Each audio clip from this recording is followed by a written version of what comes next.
Chapter 283. Lionel's sudden change caught them all off guard. Even with their experience, they had never witnessed such a thing. However, Lionel didn't need them to react. Since they were standing in a daze, he would take the initiative. He had no intention of standing here and waiting to die. Lionel immediately activated stacked shot, firing 2 arrows in quick succession. Before the arrows even landed, Lionel realized 3 things. The sharp aura of my metal synergy lineage factor gives my arrows added sharpness and strength. With my lineage factor activated, the restrictive effect of the laws in this place have been lessened by at least half. I can bend the limitations of my skills for at least the next 5 minutes.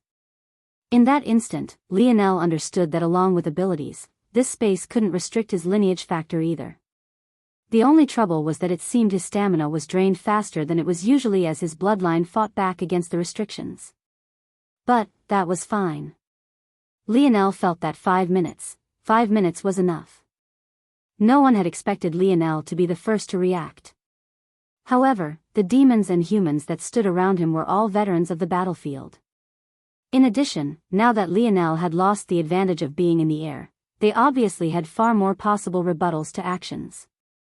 Even still, of the 2 demons Lionel targeted, one who had chosen twin daggers as their weapon of choice didn't manage to block Lionel's strike, suffering a bloody hole to the throat. However, the second who had a broad sword as their weapon managed to use it as a shield in the last moment. At that moment, the humans hesitated. Was it really appropriate of them to attack a fellow human while it was so clear Lionel had been targeting demons? This sort of hesitancy was exactly what Lionel wanted. If it was up to him, he would have attacked another demon with a small weapon. He could obviously tell that it would be much more difficult to block. However, he hadn't done so for several reasons. First, his failure lessened the threat he presented to everyone. Second, it was a question of those around him. There were a total of 4 humans and 6 demons within 20 meters of Lionel. At the same time, Lionel was aware that he wasn't in position to battle so many individuals at once. His best bet was to spark a battle. In the chaos, killing 9 more, or rather, 8 more would be far easier. In that case, he just needed a spark. The demon wielding a broad sword was forced back by the strength of Lionel's arrow. It didn't even have the mind to realize that its back was completely exposed as it stumbled toward a group of humans who had their nerves on edge. Lionel didn't wait to see if his strategy would work. He had already learned once today that not everything would work out how you imagine it to. If it did, he wouldn't be in his current situation.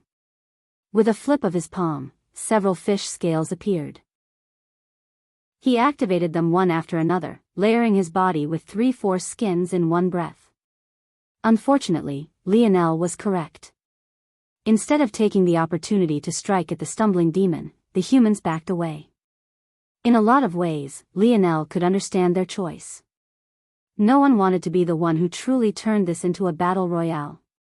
At the same time, the demons weren't their comrades, so they had no obligation to step in and get revenge. Wasn't it better for them to sit back and wait for a better opportunity to present itself?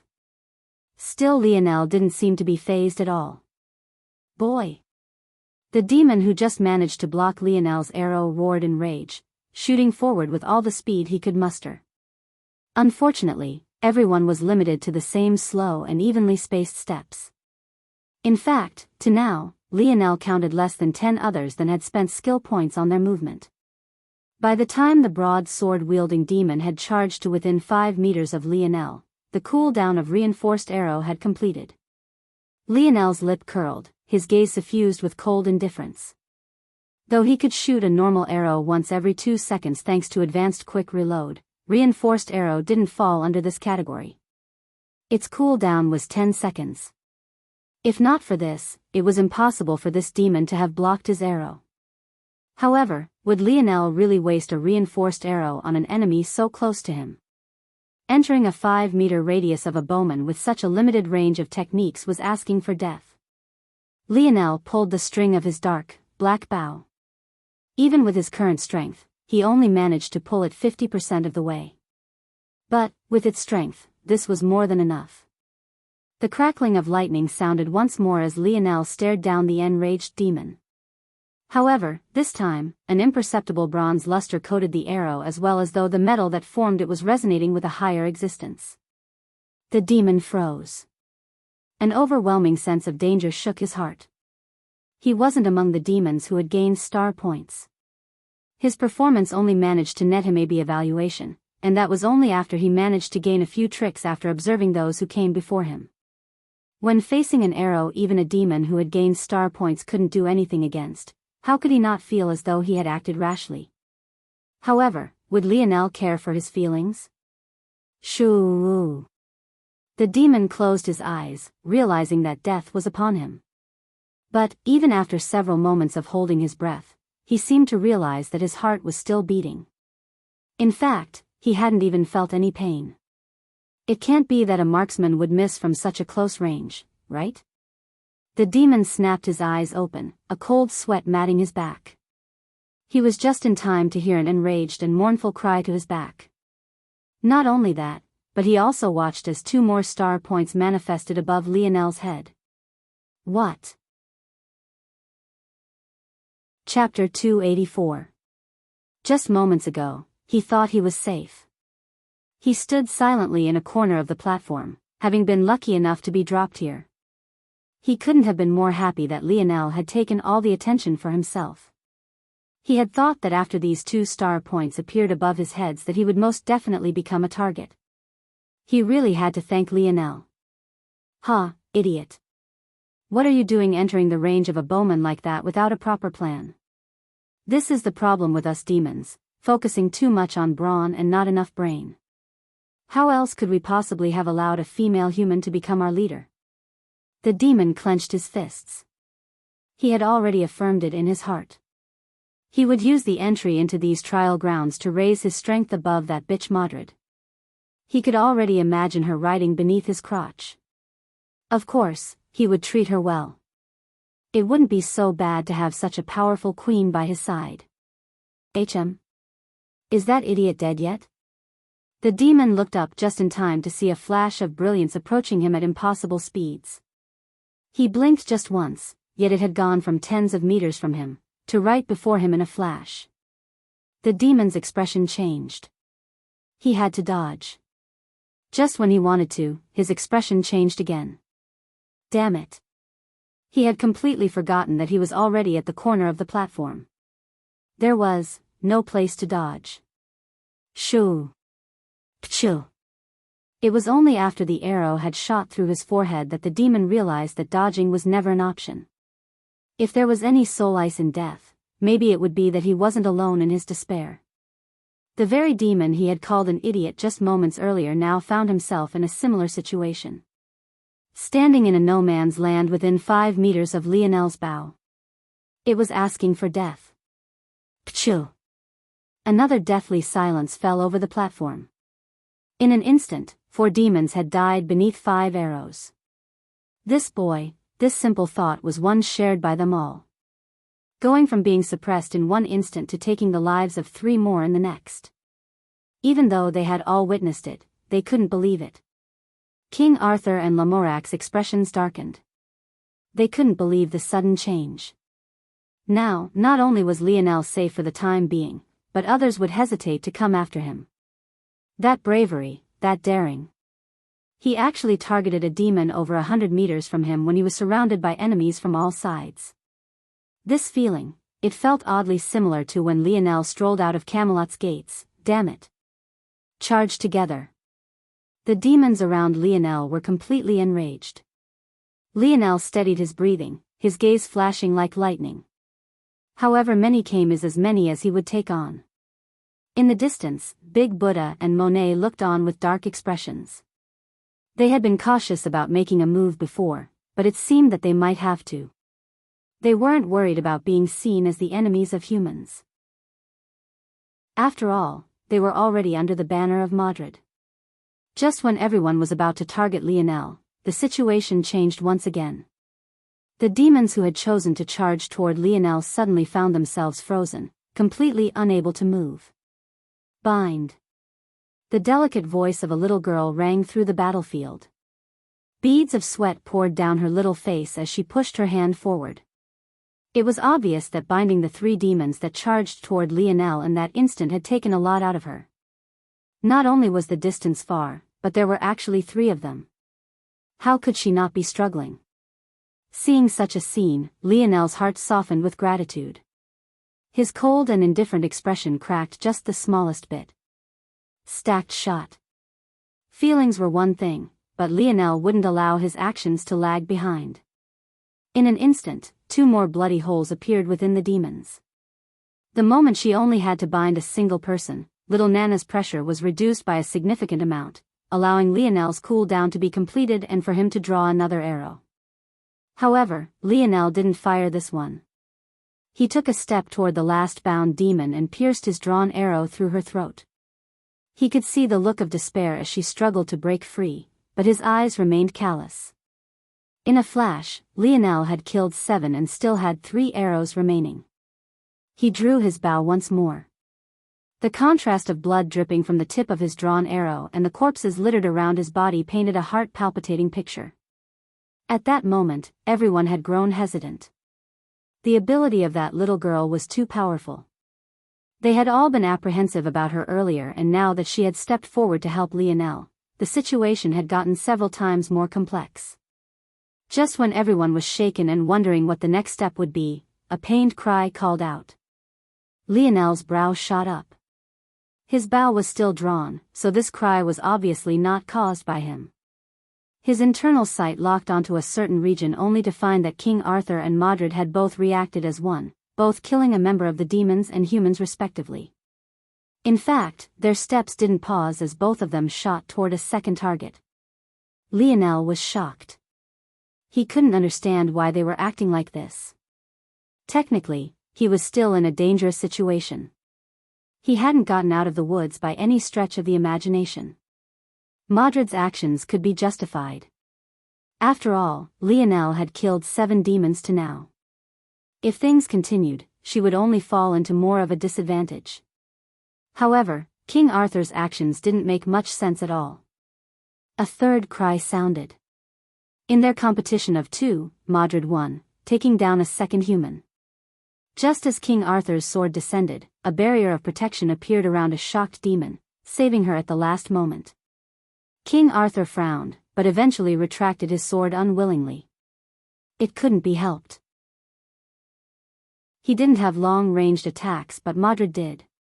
Just as Lionel was feeling even more confused, Merlin's voice sounded once again. A sudden understanding came over Lionel. It seemed this was where the last points of currency came from. It was no wonder they would take action. Chapter 285. Lionel realized then that these slaughter points must have been important. At the very least, they were comparable in use to star points. But, since Lionel hadn't seen anything he could spend them on, he concluded that it might be related to the store ticket he received earlier. Still, Lionel didn't spend much time thinking about this. The moment the elimination round ended, rather than basking in his victory or the fact he managed to keep his life, he made his way toward little Nana with the fastest speed he could muster, taking advantage of the loosened restrictions while his lineage factor was activated. Others were shaken by his sudden action. However, they sighed a breath of relief when they noticed the protective barriers around them. If they could block King Arthur's strike, they had no need to be worried about Lionel. But, Lionel didn't spare them a glance as he appeared before little Nana just as their small platforms formed beneath their feet once again. Thanks to his action, he ended up floating in the expanse of black once more with her by his side. Lionel smiled toward the little girl. A protective feeling couldn't help but take root in his heart when he saw her delicate brows matted with sweat. It seemed that helping him from so far away hadn't been easy on her. "Thank you, little Nana." Nana blushed slightly, her large blue eyes twinkling with a slight hint of pride. It seemed she was quite happy that she could help Lionel out. At the same time, she felt slightly more comfortable in her heart with Lionel by her side. Lionel wanted to ask her what happened to her family, but he hesitated in the end. He could feel that Margrave had sent a portion of his senses in his direction. Things would be fine as long as he just made it look like he was chatting idly with her. However, if the Pope overheard him asking questions, things might become difficult. Lionel sighed in his heart. He could sense that his presence had eased the little girl's tension by a small bit. This was all he could do for her for now. In truth, he wanted to let her enter the segmented cube, but the logistics afterward would be difficult. When it was only little Tolly within the segmented cube, it could maintain its small size and even fit into his spatial ring. But, whenever Lionel himself entered, the segmented cube couldn't shrink past 5 cubic meters. This was better than it had been in Phase 1. Back then, its smallest size when he entered was 10 cubic meters. But, it still wasn't small enough. Lionel believed that this had something to do with the strength of his life force. Uncle Montez had said that little Tolly couldn't enter his spatial bracelet because the little guy was a living being. However, even then, it was easier to accommodate a spirit than a full-blown human. Wait. I can let her enter one of the snow globes. Lionel sealed this thought at the back of his mind. Though little Nana seemed more at ease around him, that was only relative. Ultimately, they had had very few reactions. For a little girl to survive on her own to now, no matter how naive and innocent she looked, she was definitely highly intelligent. It wouldn't be a simple matter to get her to put her whole trust in him. In addition, Lionel was only acting now because he was soft-hearted and also owed the little girl a favor now for helping him out. Their relationship couldn't be considered to be deep. It was just that Lionel had a good impression of this little girl despite the fact she had acted against him in the past. I just helped a little. Little Nana said softly, her voice as delicate as a butterfly's wings. Big brother is the impressive one, standing up to them like that. Lionel found it a bit odd Nana called him big brother so directly. But, he assumed that it might have just been the dialect of where she grew up. From his understanding, these hidden families were quite reclusive. Had it not been for the fact she was expelled from her clan for whatever reason, Lionel might have never met Aina in his lifetime. After organizing his thoughts, Lionel smiled once again and chatted idly with the little girl. However, their conversation didn't last very long before it was interrupted. Lionel hesitated. Originally, he wanted to save it until he had more skill points to use since he thought he would need them within the store. But, after gaining slaughter points, he wasn't sure anymore. Forget it. Since I gained a ticket but no star points before, it seems such tickets are less valuable. I'll enter now even if I can't buy anything. I'll be back. Lionel told little Nana. Lionel used his ticket, his body vanishing in the next instant. For a moment, his vision blurred. When he could finally see his surroundings again, he realized that he had entered another wide expanse of black. Just as he was feeling confused, a translucent screen appeared before him and a catalog of items appeared. It only took a cursory glance for Lionel to notice that all of these items were high quality, even the worst were B-grade treasures. It was a shame that it didn't matter much to Lionel. He couldn't take anything out of this zone without it disappearing. Even if I can't, if I dream sculpt items I'm interested in, I can craft them for myself. Thinking to this point, Lionel's mind suddenly latched onto an idea. He remembered that he still had the weird naked sniper's ethereal glabella. According to the dictionary, the same way it was possible to refine a beast crystal into treasures, it was also possible to do with humans. All this time, Lionel had been greatly hesitant. He didn't like the idea of doing such a thing to a human. It seemed morally wrong. Lionel wasn't wrong either. There was a great taboo against doing such a thing in the world of force crafters. However, as time passed, Lionel realized that his Earth escape treasure was becoming less and less reliable. It wasn't that the beast crystals they were formed of were lacking, but rather that his skill in refining them hadn't been good enough.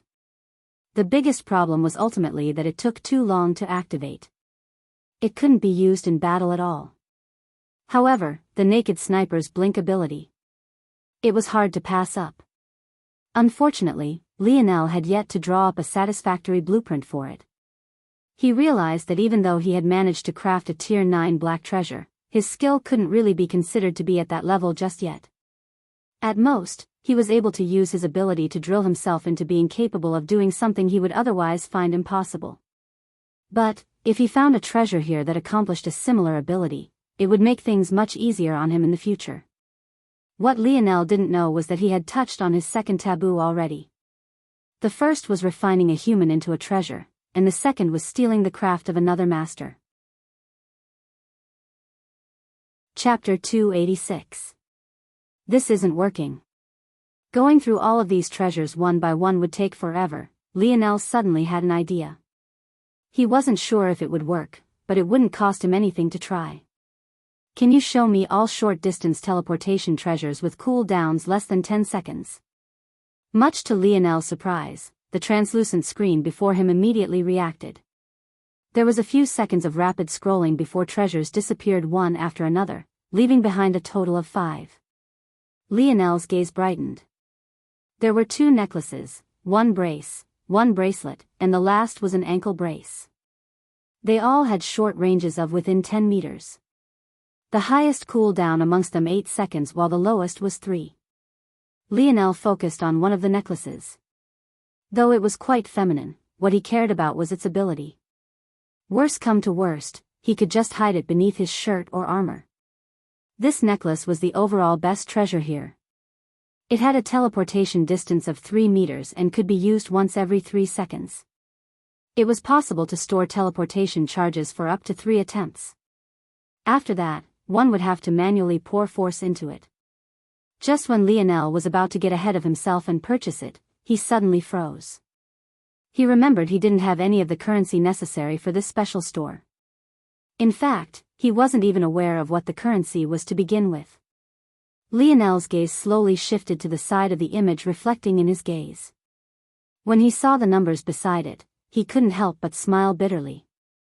If Lionel was a weaker man, he would definitely begin to shed real tears. 72,000 skill points. He didn't even have one. It seemed he had gotten way too ahead of himself. How could it be so easy to lay his hands on such a treasure? This treading goddess necklace was a quasi-bronze treasure.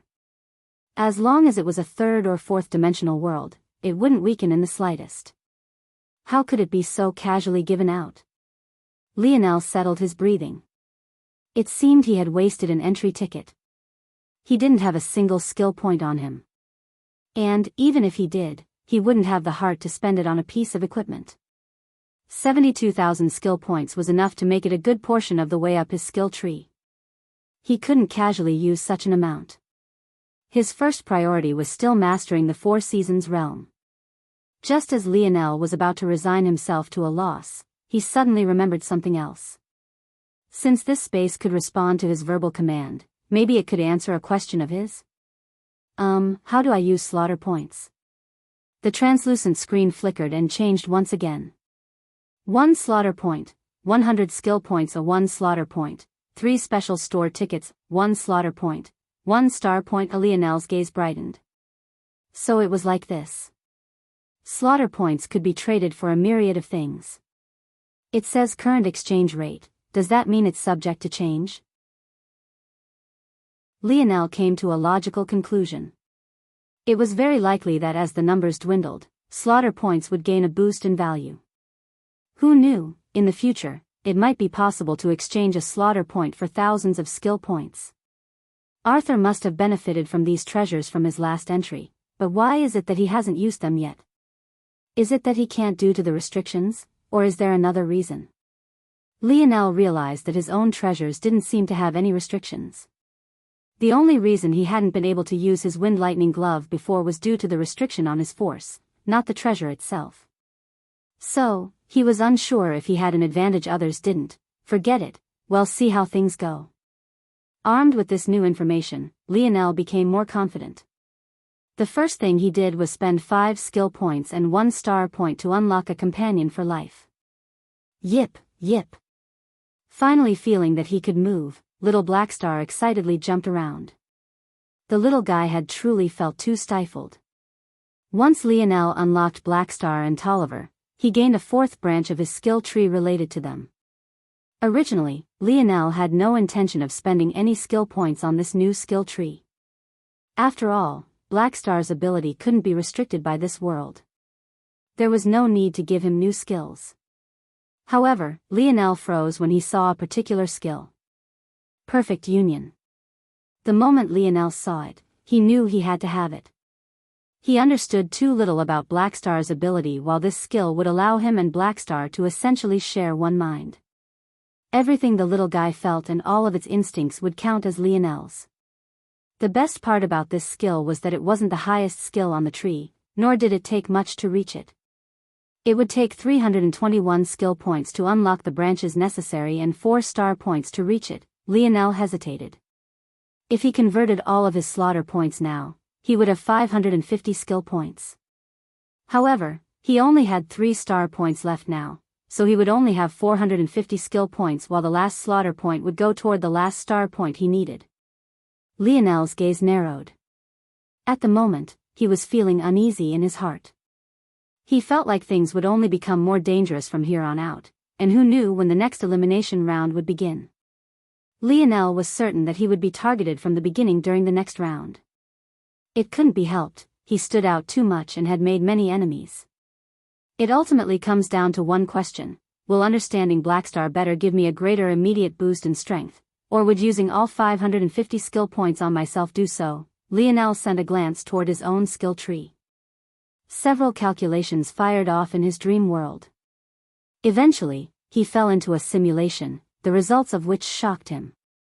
It wasn't even close. Investing in Blackstar was by far the best choice. Lionel took a deep breath and stopped hesitating. 5 slaughter points exchanged, a 1 star point gained, 450 skill points earned. The moment he clicked on this skill, Lionel's mind was suddenly flooded with a whole host of new sensory information. Little Blackstar, who had been playing around, suddenly turned back to Lionel and blinked with an adorable curiosity. The little guy seemed to be wondering why he felt so much closer to Lionel all of a sudden. It took a while for Lionel to regain his bearings, but when he did, a confident smile spread across his face. Up until now, he had still been wondering if he made the right choice. But now, he realized he had. Without another ounce of hesitation, he began to use his remaining 100 or so skill points on himself. Lionel spent 80 or so skill points on his skill tree. As for the remaining 50 or so, he spent it all on a bronze piece of equipment, bronze quiver. Not only could it hold 25 arrows, but it could spawn another every 30 seconds. Feeling confident, Lionel finally left the special store. But what he found when he stepped out doused him from head to toe in cold water. King Arthur stood majestically, his white armor glowing with a fierce light. It was as though it had been completely reborn. It alone made Lionel feel as though a mountain was weighing on his shoulders. How could Lionel know that King Arthur could indeed use treasures he had gained during his last entry? It was just that he had to pay an appropriate price to reactivate them. And, unfortunately, that price was far less than it cost to originally buy the equipment. Another thing Lionel didn't know was that star points could also be exchanged for skill points. Chapter 287. Lionel met King Arthur's gaze. It was a short interaction, hardly worth a theing. Yet, Arthur seemed to realize that Lionel's gaze was even firmer than it had been in the past. Not only that, but he noticed that the little beast lazing around Lionel's neck had grown more active. What is that beast? This boy was actually willing to spend 5 skill points and a star point to allow it to move. A star point was worth 100 skill points at this juncture. It wasn't a small matter to make the choice to use it. Arthur couldn't help but grow a level more serious. The world warped. Suddenly, the singular square platforms of a meter in length and width lengthened, stretching into the distance. In the blink of an eye, it formed several long roads that each of them stood at the end of. Lionel sent a gaze toward little Nana before looking back toward the long road ahead of him.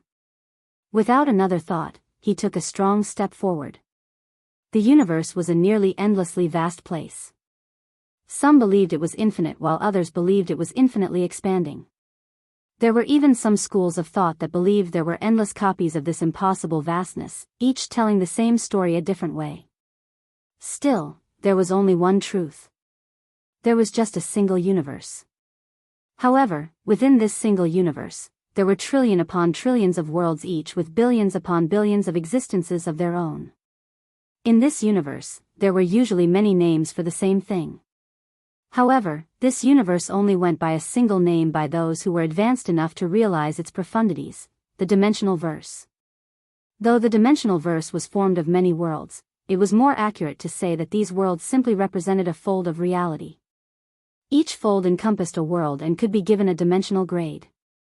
A single fold could vary in size. It could be as small as a single city within a planet or as large as an entire galaxy. It is when these folds begin to evolve that a world is considered to also evolve. The fold that represented Earth's world encompassed Earth and the Moon. In comparison to other folds, it was neither too big nor too small. But, it could be said to be convenient. When folds are too small, the benefit is also small. The evolution potential will be limited as there are limited gains to a small-scale evolution. The smaller the scale, the less change there is to catalyze, and thus the less benefits there are to gain. However, at the same time, if the fold is too large, it becomes too difficult to deal with. For a fledgling world like Earth, what could it do if its fold of reality encompassed its entire solar system? What if a zone appeared on Jupiter? Even though Earth's advancement in technology has been vast in the past several centuries, what did it matter if it was impossible to use this technology thanks to the metamorphosis? This wasn't the only issue with large folds either. The larger the fold, the more history a zone could encompass, and the more complex they became to clear.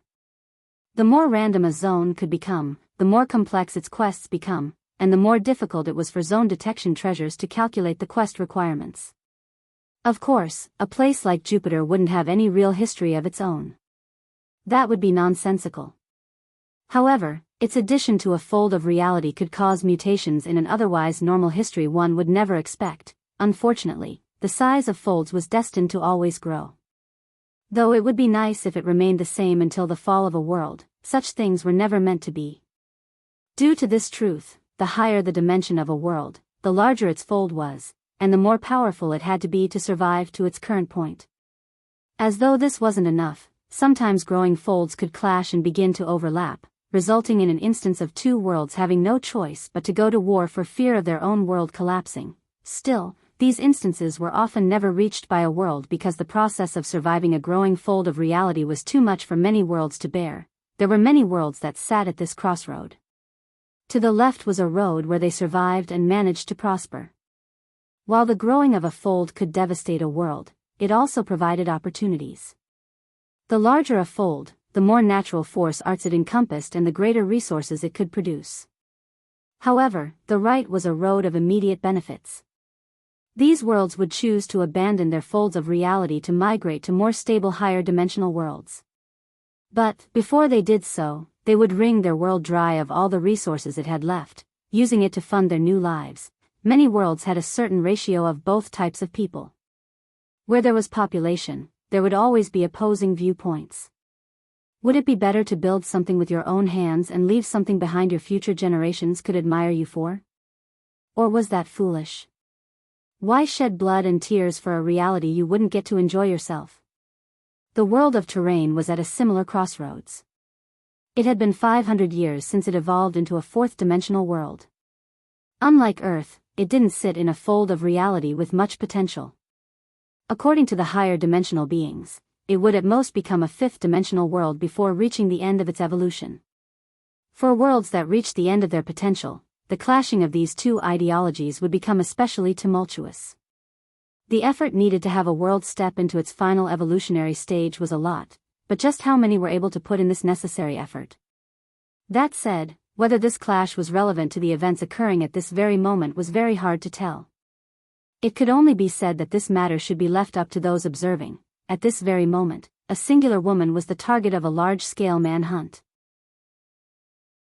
This woman had long, flowing black hair and shining amber eyes that almost looked like shimmering gold when they reflected the sunlight. Even as she ran with all her being, her steps not leaving the slightest trace of her, her gaze didn't lose its alluring beauty. However, her eyes could be said to be the only beautiful thing about her. When one's eyes landed on her face, the sight would be enough to make even the most stoic of men sigh. It was clear to anyone that she was an impossible-to-find beauty, the kind that if Lionel were to witness, he would realize that Joan, Monet, and Madrid couldn't possibly hold a candle to. Unfortunately, this beauty was completely marred by savage scars. They crisscrossed across her face, her cheeks, her lips, like enraged pinkish-purple earthworms. The scars seemed to pulse with her every breath, giving the impression that they were either coursing with a mysterious energy, were on the verge of becoming infected, or were severely poisoned. It might even be possible that it was a combination of all three. It was difficult to describe just how horrid the sight was. And, even for a man, let alone a young lady in her prime, it was difficult to accept having such an appearance.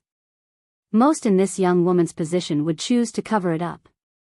In fact, for most of her life, this particular woman had chosen to do exactly that. However, her reasons for doing so were very different from what another young woman would give.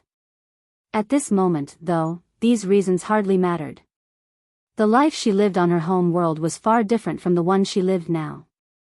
All she cared about was improving and tempering herself, growing powerful enough to one day seek revenge on her enemies. In fact, it was due to these ambitions that she had landed herself in so much trouble. The forces currently chasing her had standings in this world that would make the citizens of Terrain shiver in terror. However, this young woman had infuriated them all without hesitation. The young lady dashed through the mountain range.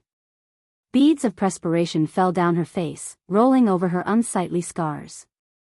Every time they did, she would feel a nearly unquenchable desire to itch at her face, but she stubbornly ignored this desire, knowing that such an action would only make it all worse. The beasts in this mountain range will be troublesome. They should give me some time. A serious expression warped the young woman's brows. She flipped her palm, causing a vial filled with a thick, blood-red liquid to appear. It was because of this item that she was confident no beast would approach her. But, it was also because of this that she was being hunted like a criminal. Still, if she went through so much trouble for this vial, she had to take advantage of it too. With another flip of her palm, her opposite hand suddenly gained a familiar axe. If Lionel was there, despite the initial unfamiliarity he had with this young woman's face, he would immediately recognize her now. She was none other than the only woman in his heart, Anna Brazinger. Chapter 288. That damned ugly bitch. A roar shook the forest. It was laced with endless fury and unwillingness. It was the kind of shout that caused birds to flee and an unwitting silence to overwhelm the immediate aftermath. At that moment, a young man stood in the midst of a group of warriors. He had sharp features and a hidden air of elegance beneath his current anger. It was clear that he was very much used to the lifestyle of a noble. At the same time, he wasn't alone in his rage. There were two others of equal standing to his own that felt the same rage toward the same woman. One of them was a young lady whose delicate, expressional features reddened beneath the gnashing of her teeth. And the last was a stocky young man who was a head shorter than even the young woman. These three young masters represented three of the most powerful powers on Terrain. In fact, there were only a handful of other territories that could match them in strength.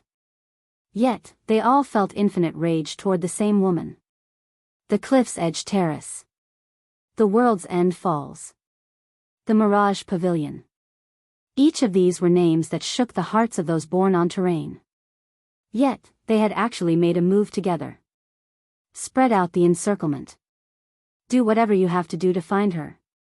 But, young heir, the Mountain Sands range is too dangerous. If we spread out too thin, it will become too difficult to protect you. An older man stepped forward to say these words. The attire from those on Terrain was quite unique. They all wore a cross of robes and soft armor that made their clothing look somewhat like delicate art pieces. However, the truth was that these seemingly soft pieces of cloth provided more defenses than heavy-duty armor ever could. The older man and the young master he spoke to both wore deep black robes crossed with dark blue soft armor. The combination made them look somewhat sinister mixed with a touch of an ethereal feel. These robes were the marking of the Cliff's Edge Terrace, a power ranked within the top 10 of the Terrain world. The words of the older man was exceptionally tactful. The truth was that the ones that would be in the most danger would be those who separated from this young master of theirs. With all the protective treasures this young man had, even if he was alone in this mountain range, he would still have better than 50% odds of survival. However, the old man had seen too much life to argue from the point of view of a servant.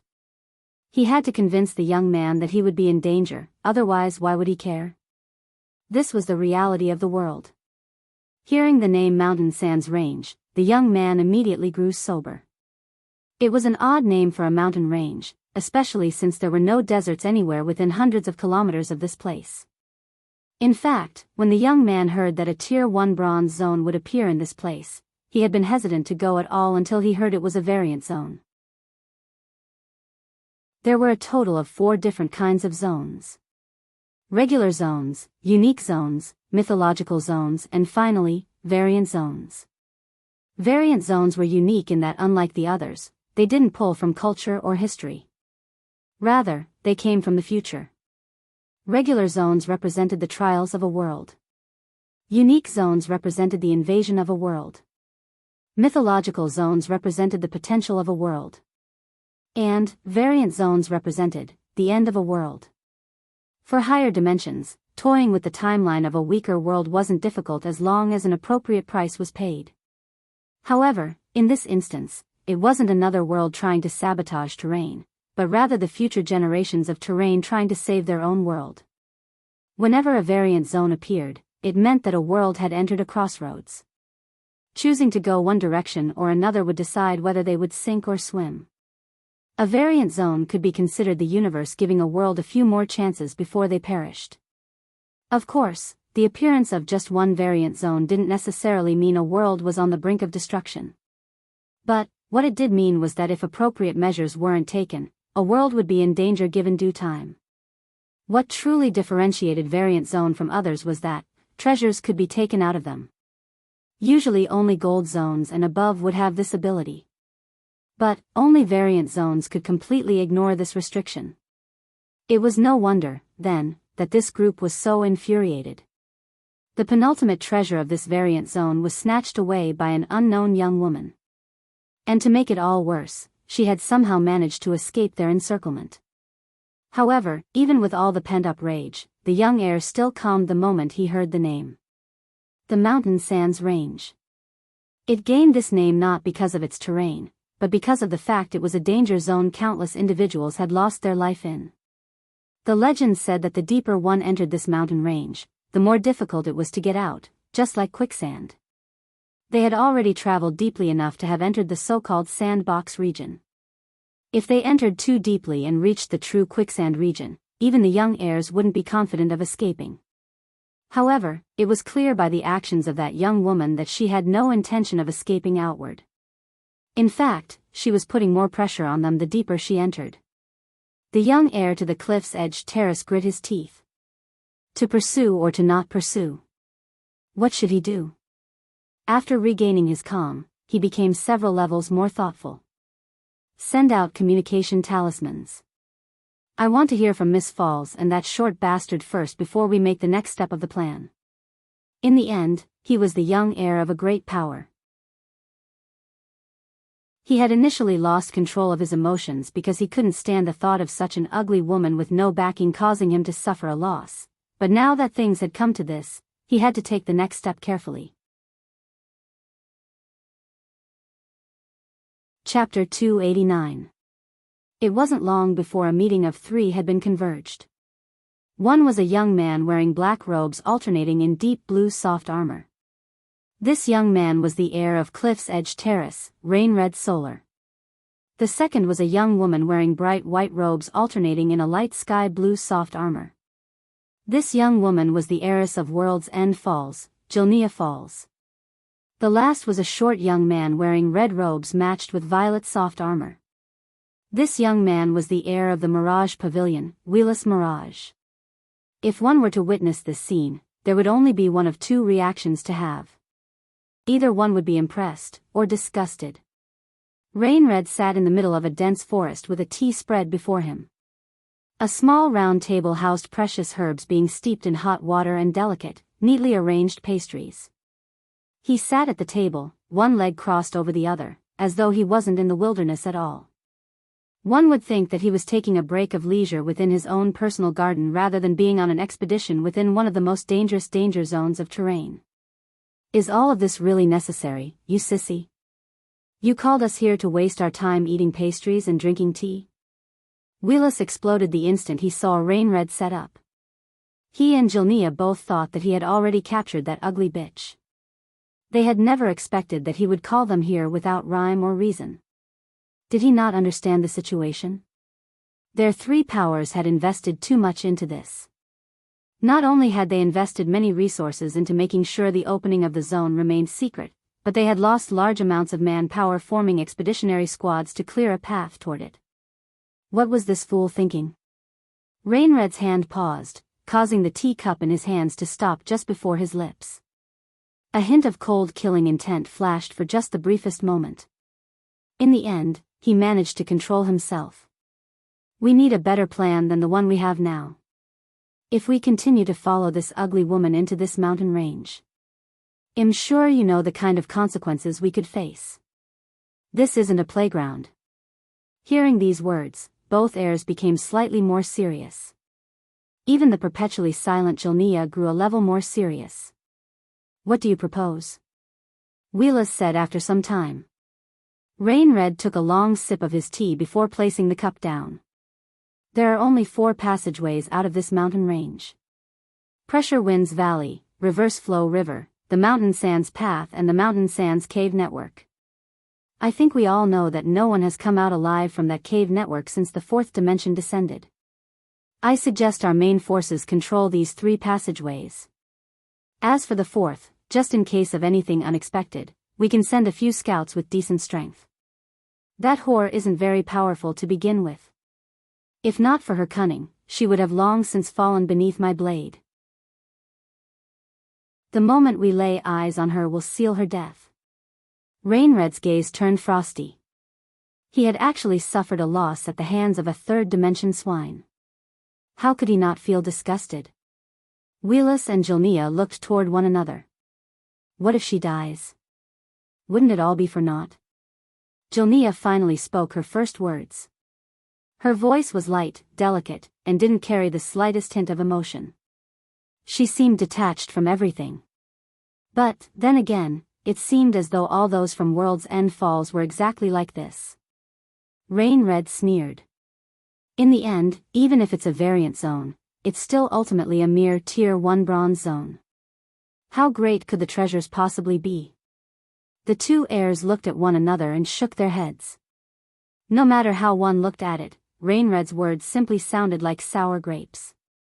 Compared to other zones, variant zones had exceptionally low difficulty and provided rewards that were disproportionately greater. After all, they were meant to provide hope to a dying world. How could it not be like this? It wasn't surprising for a Tier 1 bronze zone to have rewards within incomparable to a silver zone. Rainred was just speaking nonsense. However, he was too lost in his own world to care for the opinions. It was clear that his hatred for this young woman had surpassed his desire for this treasure. Rainred shook his head. We can't afford to bet our lives here. Those important matters I'm sure you two are aware of aren't as far away as it might seem. Willis frowned. Humph.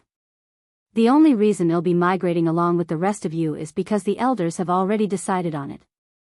I'm not like you shameless individuals who give up so easily. This time, it was Willis' turn to be looked upon oddly.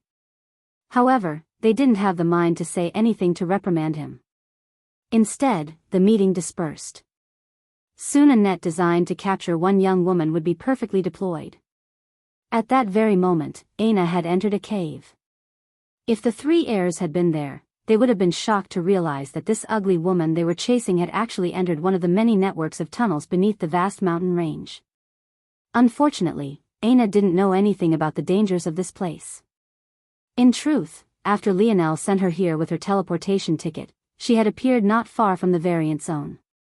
It was then she entered, not knowing that she would be ruining the plans of so many large powers. Teleportation tickets were actually designed such that newcomers would be taken to prepared stations. After all, any world that had entered the fourth dimension was used to visitors from other worlds. It was a part of evolution.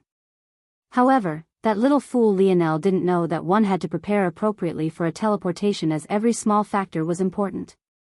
Namely, Aina's axe had still been in her hand at the time. As a result, it influenced her teleportation and sent her off course. In the end, here she was, being chased to the point of entering these dark caves with nothing to rely on but the axe in her hands. Chapter 290. A heavy breath left Aina's lips. The cold breeze of the damp tunnels nipped at her body, making the portions of her skin exposed to the elements ripple with goosebumps. Though she wore the very same black military uniform covered with many pockets, it had been torn in several places due to her battle. Had it not been for her ability, she might very well have been crippled of movement by now. So cold, Aina's petite body trembled slightly, but she grit her teeth and pressed onward. Without a choice, she was forced to put her axe away. Using such a large weapon in an enclosed space might cost her her life. So, she pulled out a sword instead. The blade's edge gleamed within the darkness. In her left hand, she clutched the vial of red, and the other, she clutched the hilt of her sword. She didn't really think much about her weapon. She had just happened to pick it up within the variant zone. However, she wasn't very fond of light weapons. She felt less secure behind such a small weapon. Aina shook her head, willing these useless thoughts away. Hopefully these tunnels run deep so they won't be able to find me easily. I'll find a place to rest and heal my injuries. Aina had no idea what kind of danger zone she was entering. She thought that this place was no different from any normal array of underground tunnels. The only reason she was being semi-cautious was because she wouldn't be naive enough to believe that there were no dangers at all before her. Not only were beasts far more advanced on fourth-dimensional worlds, but invalids were several levels more dangerous as well. In fact, there were even instances of invalids creating and manning civilizations of their own. Of course, such a civilization could hardly be called as such. After all, the vast majority of invalids were mindless zombies. However, variant invalids were impossibly dangerous foes. There was a chance, albeit a small one, that there might be invalids up ahead. Luckily, nothing obstructed her path forward. She managed to find several branching paths. After picking one, she chose an area with multiple escape routes and sat down in meditation. Her chest heaved, her eyelashes trembling slightly. It was only after she sat that she felt the exhaustion take hold of her body. It had already been several months since the last time she slept. Even Lionel, who had such an overwhelmingly strong spirit, couldn't do such a thing.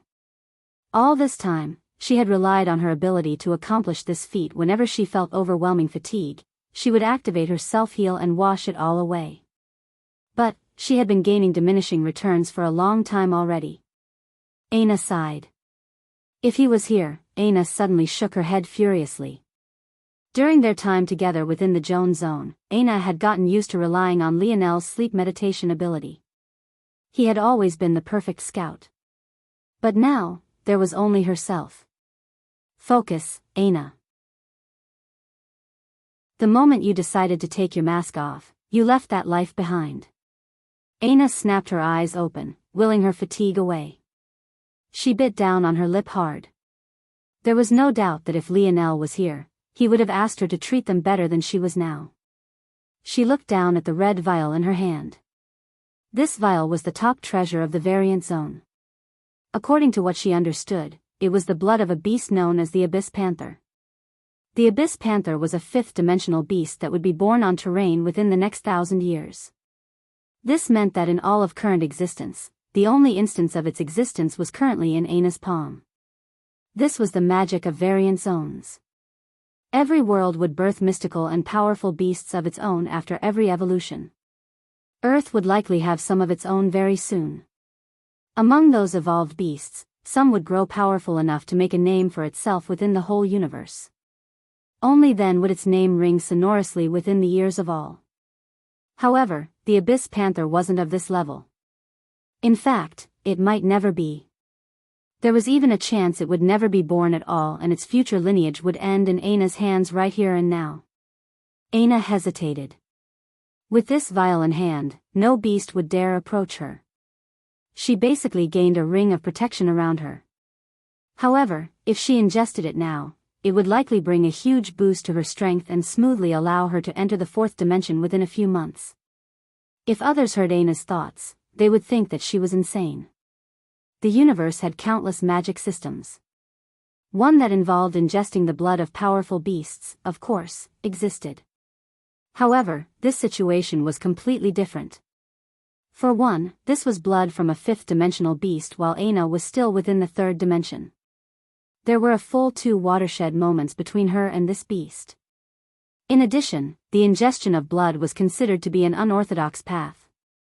It would always leave behind latent dangers and injuries. Even in the rare instances that it didn't, it would chain a person to a certain level of strength. As such, ingesting blood should never be taken lightly. Yet, by Aina's demeanor, it seemed that she wasn't worried about any of this. And, this most definitely wasn't due to ignorance. Aina had reason to be confident. Her ability fell under the healing type, yet she wasn't able to heal anyone else but herself. This seemed like a limited and useless ability, however it was actually the exact opposite. Aina's gene assessment listed her as a 5-star health professional. Her ability was related to self-healing. Each was related to the other.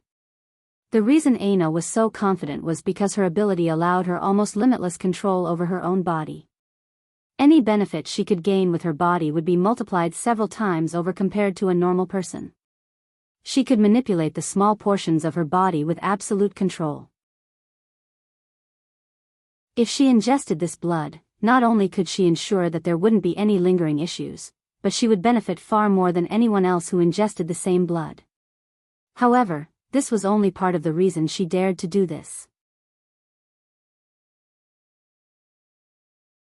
Chapter 291. Aina gently touched the scars on her face and winced. They felt exceptionally tender as though they had just healed, but only she knew that she had had these scars for an entire 18 years of her life. Her main reliance were these very scars on her face. These scars you've given me, not only will I not let them shame me, I will use them in a way you could never have calculated. A fiery rage lit Aina's amber eyes. In that moment, they flickered like golden flames. Without hesitation, she poured the entire vial contents down her throat.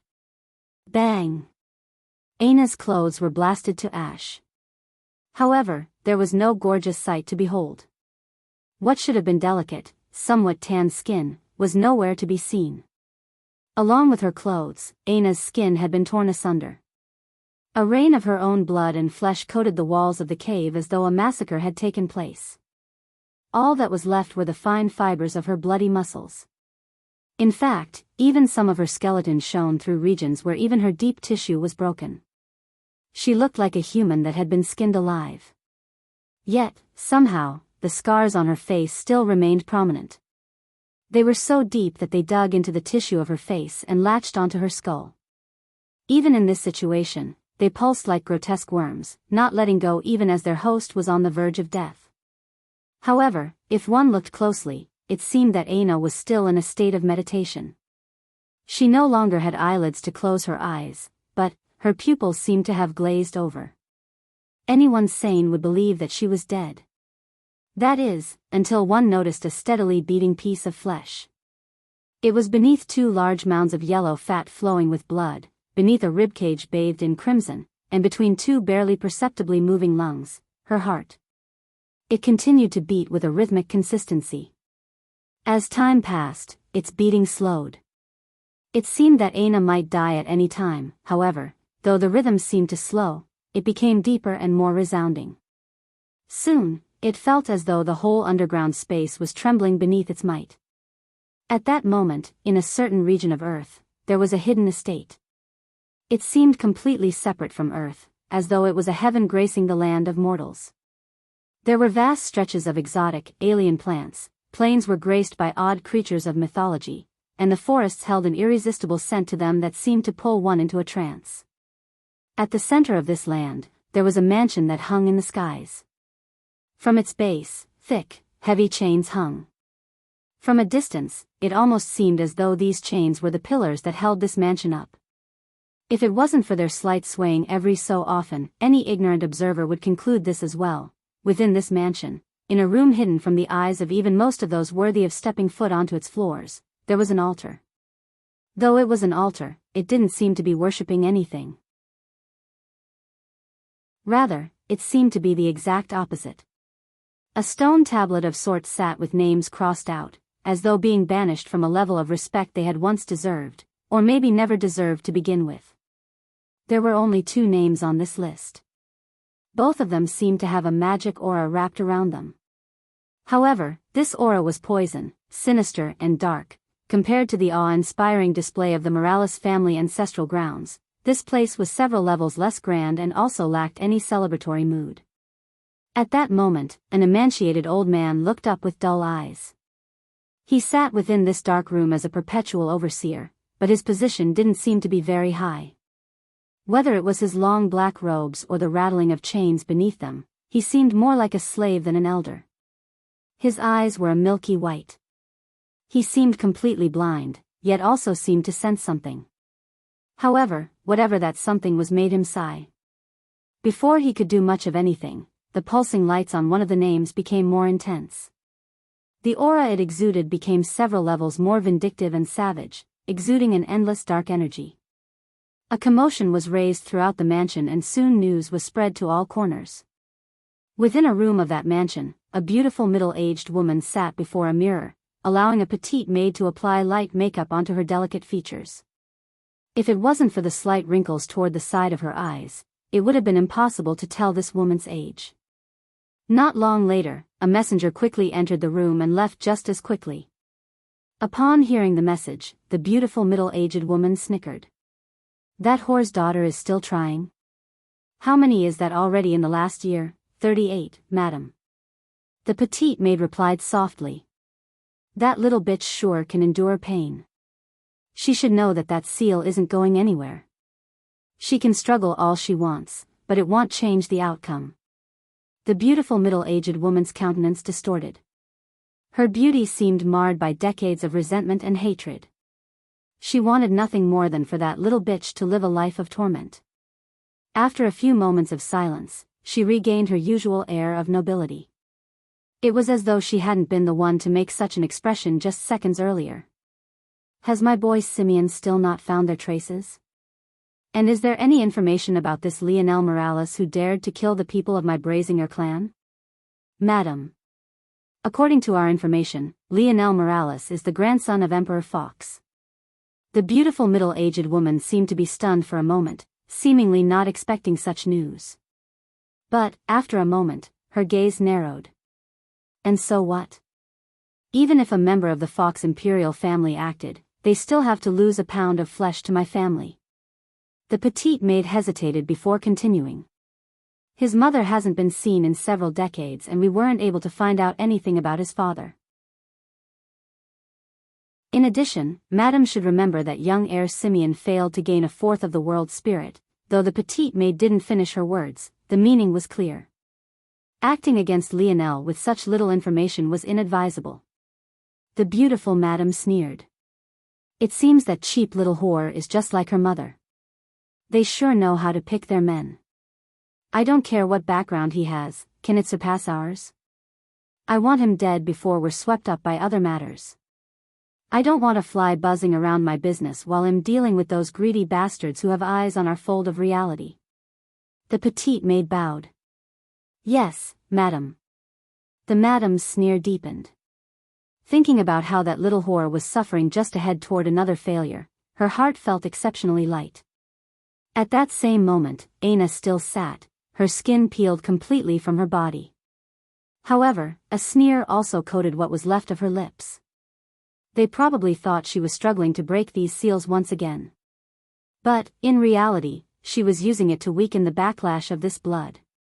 And she would keep using it in this way until the day she could bury that family in the dirt. They wanted to seal her. Well, there was no one in this world who better understood her own body. There was nothing she could put into her body that she couldn't find a way to gain a benefit from. Her dull eyes flashed with an endless determination. Across the world, as Aina fought her own battle, Lionel too fought his own. Blood covered his body from head to toe, but his gaze was just as blazing as Aina's. You dare pair yourself with a demonic creature and deem yourself a human?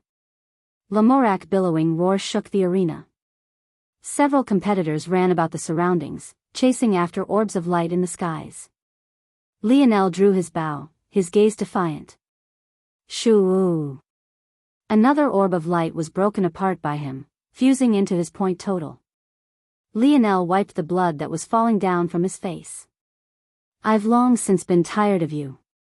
Lionel's voice rumbled like thunder. It didn't seem very loud, yet it reverberated in the chests of all those who heard him. He wanted nothing more than to teach the man before him a lesson. Chapter 292.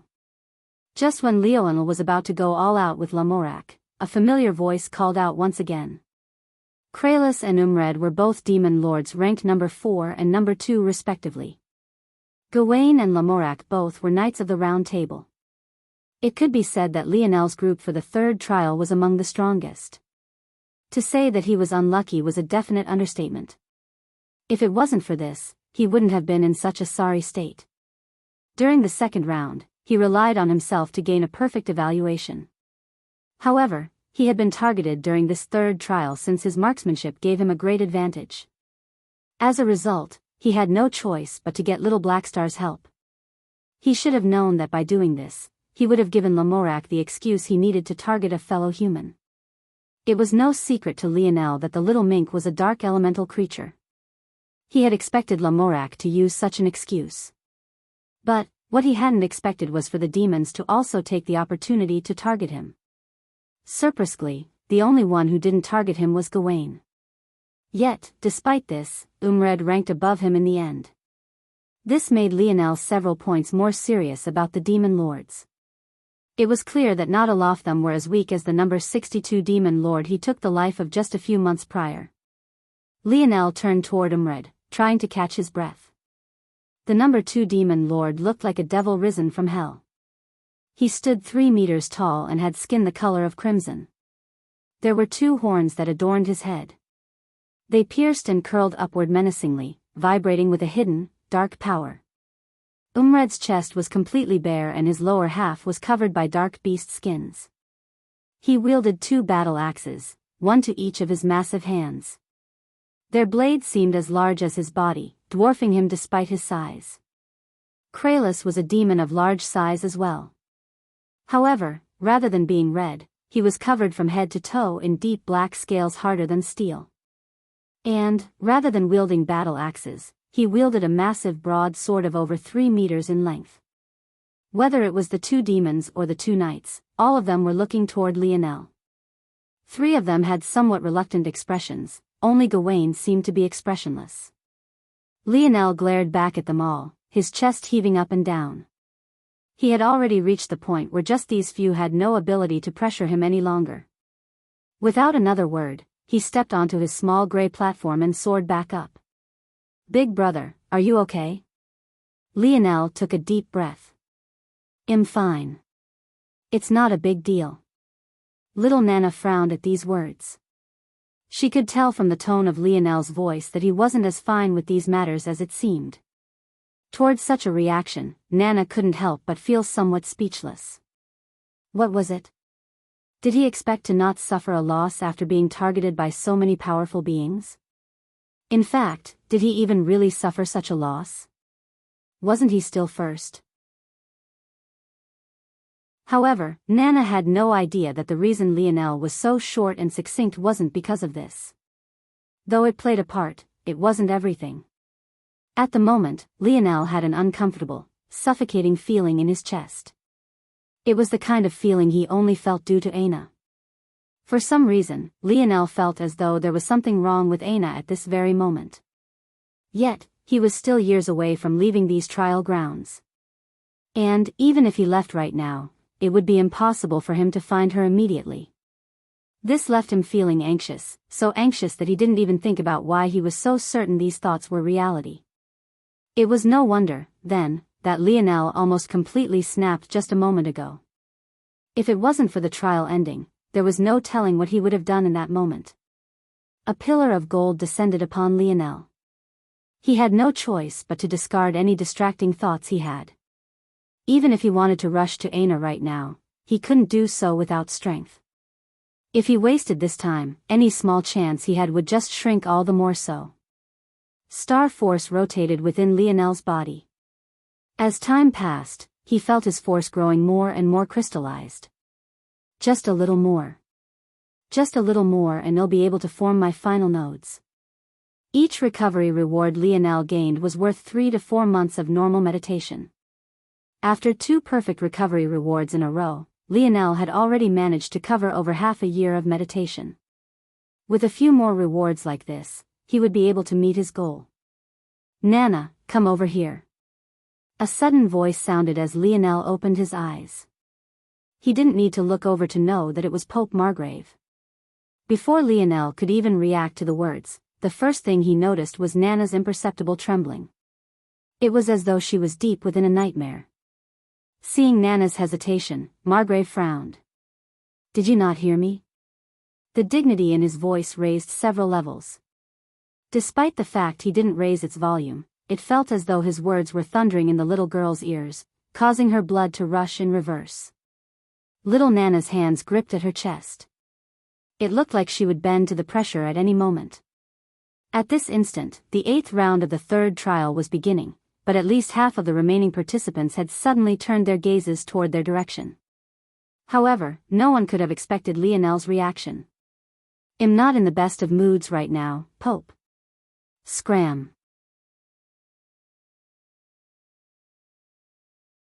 Chapter 293. Lionel wasn't a person who got pushed to anger easily. Even when he was oppressed several times by Camelot or even the powers he had been a part of in the past, being vicious with his words wasn't normally the route he would take. His usual response would be calm and collected, even to the point of bordering on inhumanly cold. But now, after swallowing several grievances, being targeted by the very people he was meant to save in this damn zone, and now seeing a little girl being so blatantly bullied before so many, he snapped. He looked toward the handsome Pope Margrave, his hair billowing beneath his own aura. Margrave's gaze narrowed. Though Lionel had called him Pope, it didn't carry a hint of respect.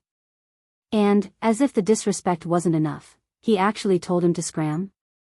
Margrave remained silent for several moments. The motives for his actions were quite obvious. He was the Pope of the Church while Lionel just revealed that his beast companion was a demon beast. How could he allow one of his own people to interact with such a man?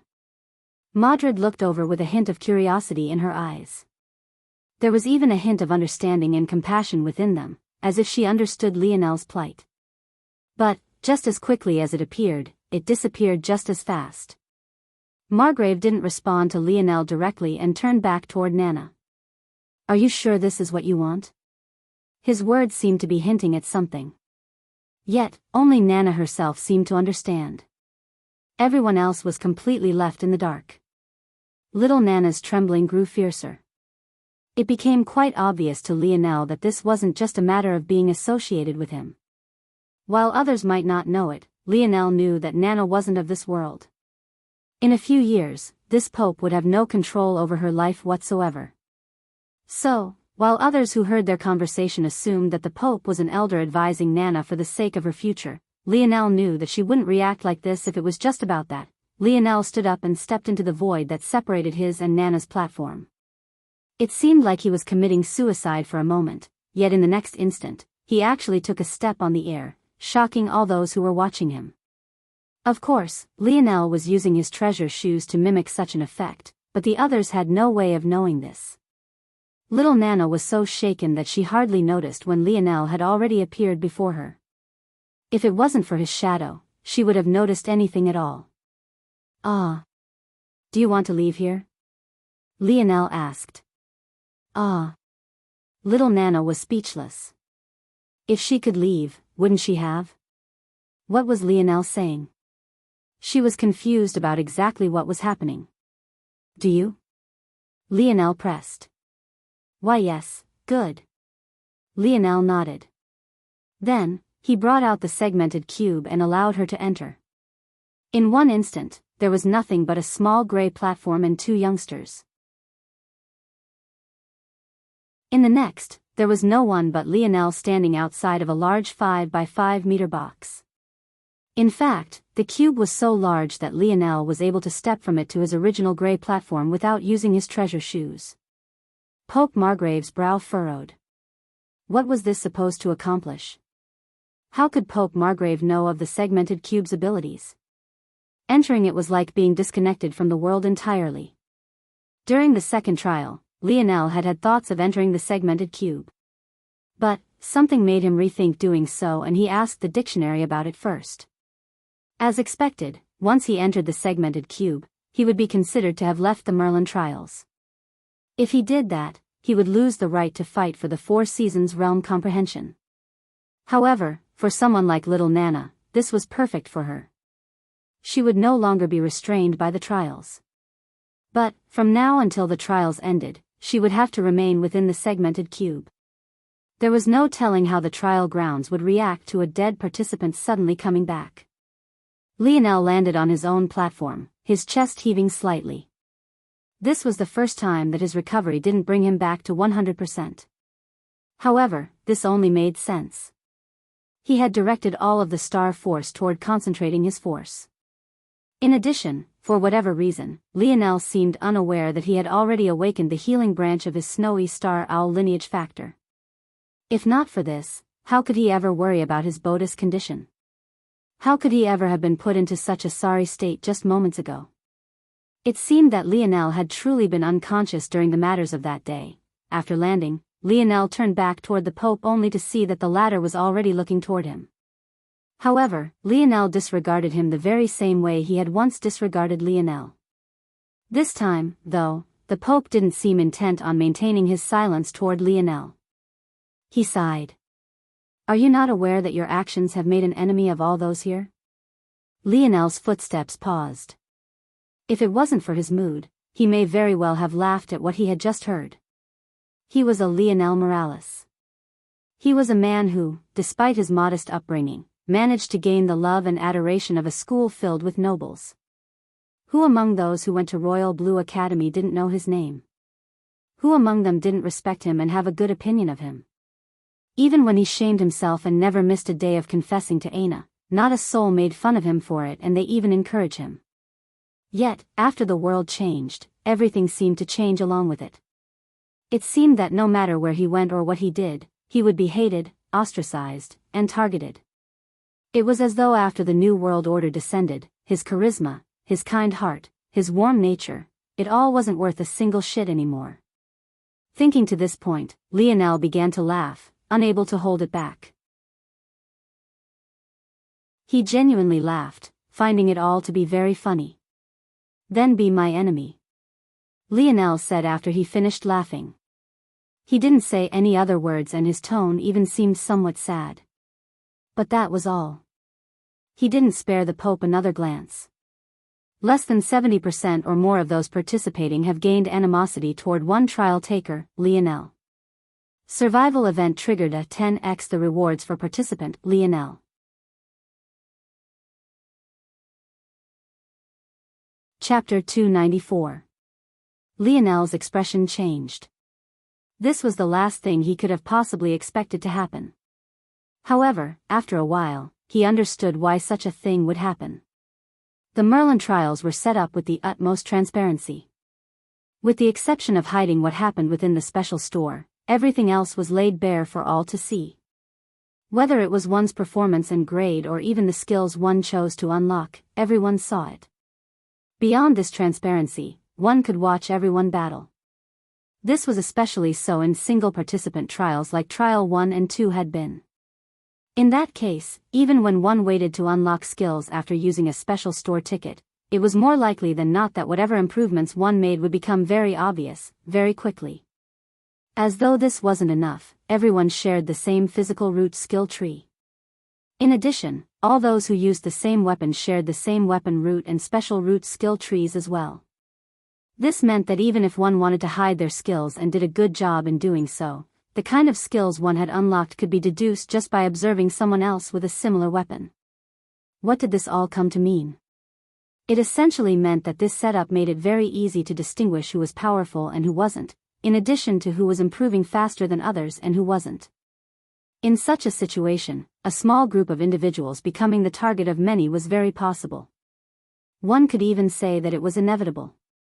The only question was of when. Understanding this, Merlin would have definitely made some plans accordingly. Or, maybe this was always Merlin's intention to begin with. It feels as though everything is suddenly moving quicker. Whether it was the sudden elimination round or this random event, both were triggered by something that should have only begun to happen much later in the trials. After thinking to this point, Lionel became several points more serious. Though the voice had said that he had 10x the rewards to claim, he knew that doing so wouldn't be so easy. Before Lionel could think anymore, he felt the world warp around him. When his vision cleared, he found himself in a familiar throne room.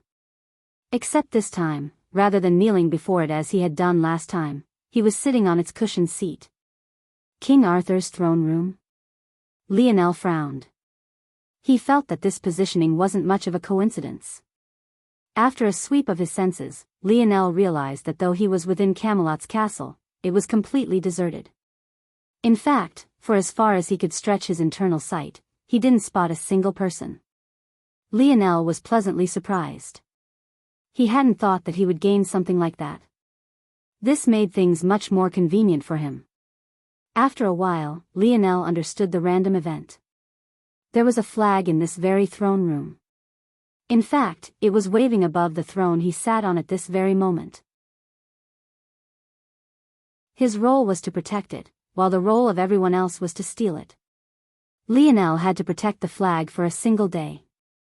However, should the flag be stolen away, it only had to be protected by the opposition for 10 minutes. The only exception to this is if there was less than 10 minutes remaining to the end of the trial. In that case, they only had to protect it until time ran out.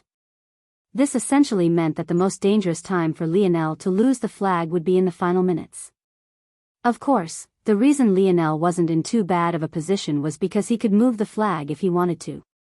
The only restriction was that since the chosen location was Camelot, he couldn't leave the city walls. In fact, from Lionel's understanding, he had to stay within the core city's gates as well. However, this was still a large area. Run? Lionel's lips curled, a cold light suffusing his eyes.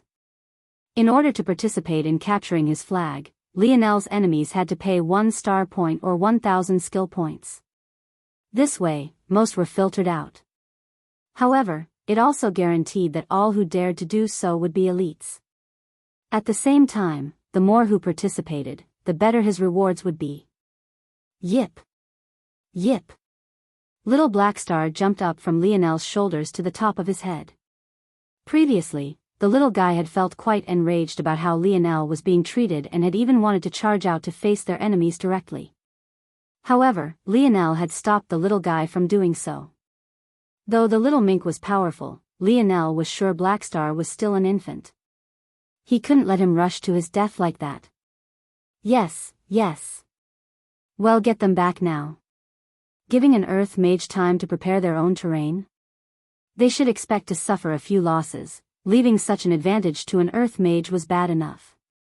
But, Lionel wasn't just an Earth Mage. He was an Earth Magus who also happened to be a Force Crafter. The moment Lionel had this thought, he began to use the over 3,000 skill points he had just gained without thought for conservation. The 30-minute timer ran its course. At that moment, several individuals turned their gaze toward the segmented cube Lionel had left behind.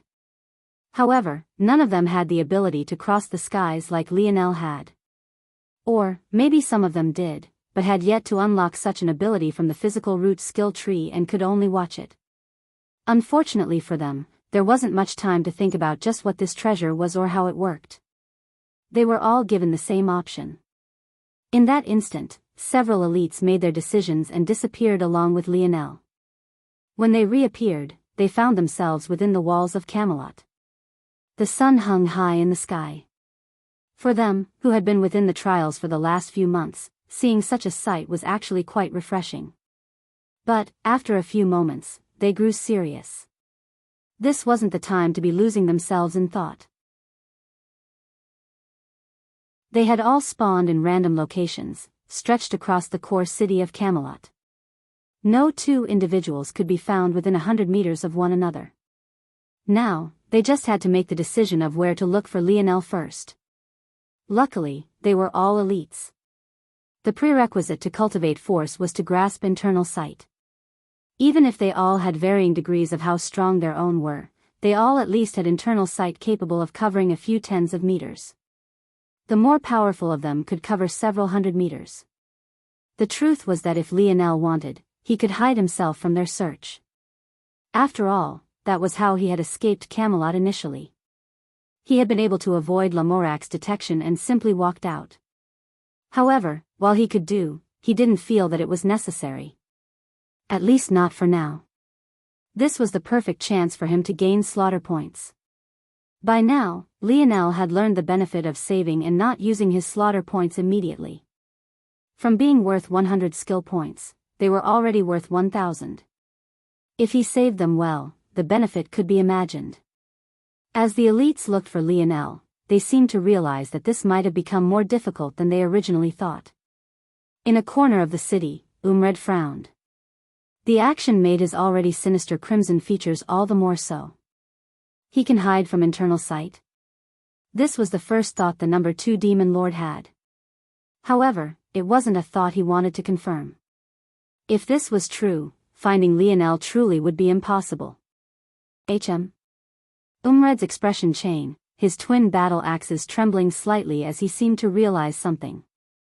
He didn't immediately sense Lionel, but what he did sense was a faint fluctuation of magic. He looked toward the castle with a slight hint of shock.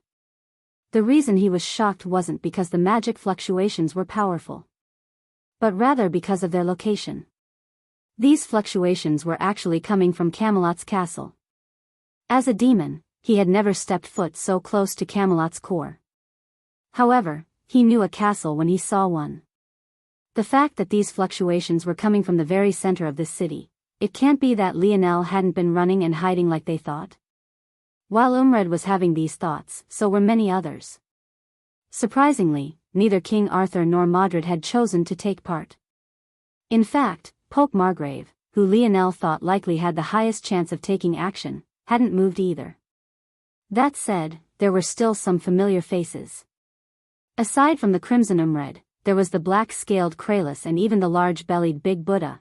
All at once, these three seemed to realize the very same thing. Big Buddha looked toward the castle with a dark expression. He had once had a great impression of Lionel. This was a youth that had saved many of their promising geniuses, after all. However, ever since Lionel said those words about the Slayer Legion, his opinion of Lionel had only plummeted day after day. These emotions reached their peak when he watched so many of their own die. Mountain. He was a youth that Big Buddha saw a lot of himself in. Mayfly. She was a cheerful little girl with a big heart and had even been among those who went to take Lionel out of the Project Hunt Island. Yet, all of them had died here. It was Lionel's fault. Had he not been unreasonable and caused so much chaos, the Aderna family would have never grasped the chance to enter the zone and their team would have been whole and complete. But, because of his own selfish desires, he actually caused the death of so many. Big Buddha's gaze turned red, his steps causing the ground to rumble as he entered the castle before him.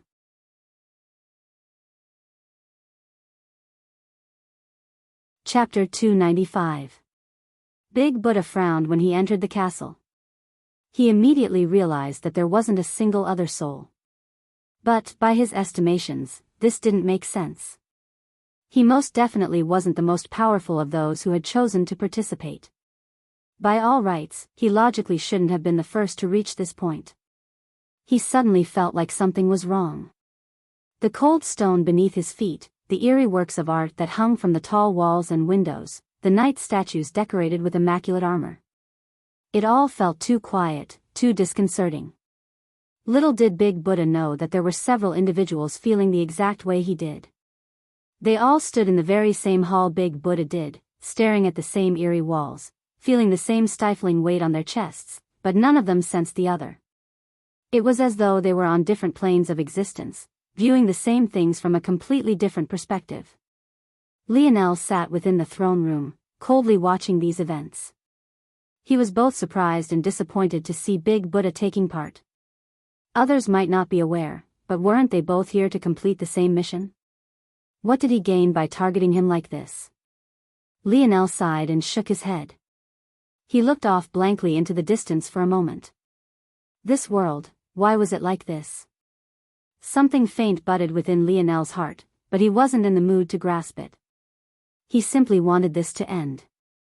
Let's go, little Black Star.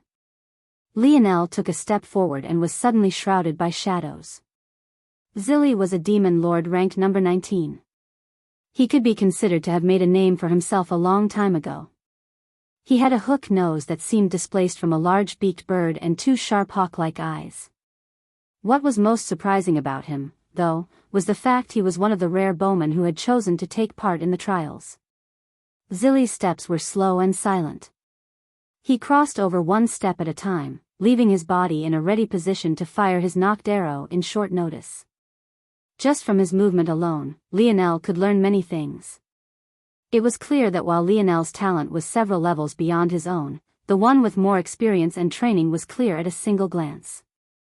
Unlike Big Buddha, Zilli wasn't surprised by the fact he was the only one here. He was confident in his own tracking and sensory abilities. There were very few things that could hide from his hawk-like eyes. However, it was for this very reason that though he seemed cautious, he was the one with his guard the most lowered. In fact, he could even spare thoughts toward the kind of rewards he would gain for killing Lionel. Sure, the goal was only to capture the flag. But, wouldn't the game end much quicker if he just killed his only opponent? Why waste 10 minutes running away if things could be ended so easily? Zilli licked his lips, revealing a long brownish-red tongue covered in bumps and sinkholes. It looked more like a piece of aged skin rather than someone's tongue. Out of habit, the tip of his tongue swung past his nose, picking at both his nostrils. Hee, I can see you. Zilli suddenly spoke, his head whipping around in the direction he had sensed movement. But, all he found was a corpse falling down toward him. Such a realization shocked him to the point that he hardly registered an arrow aimed through the body and toward his heart.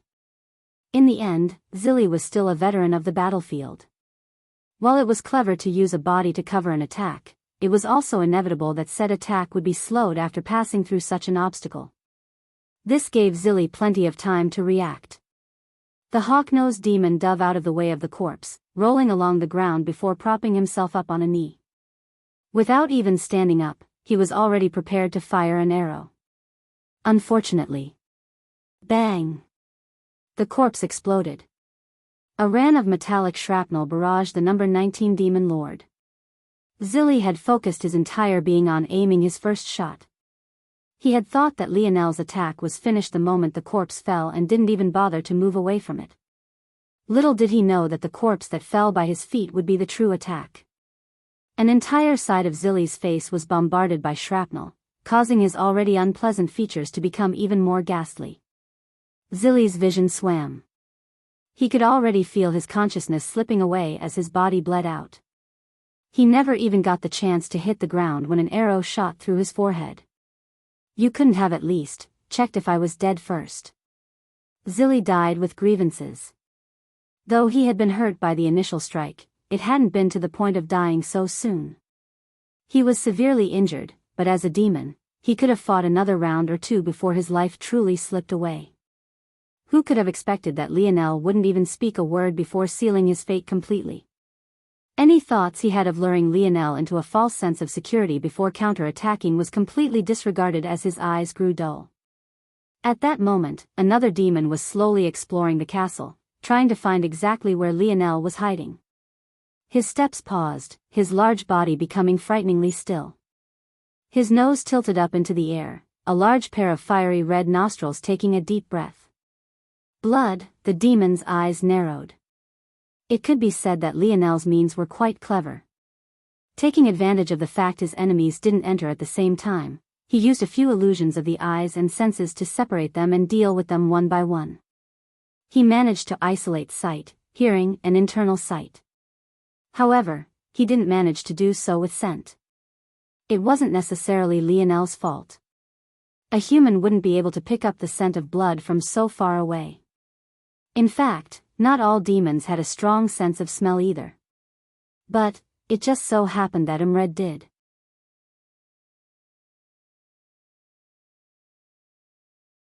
Chapter 296.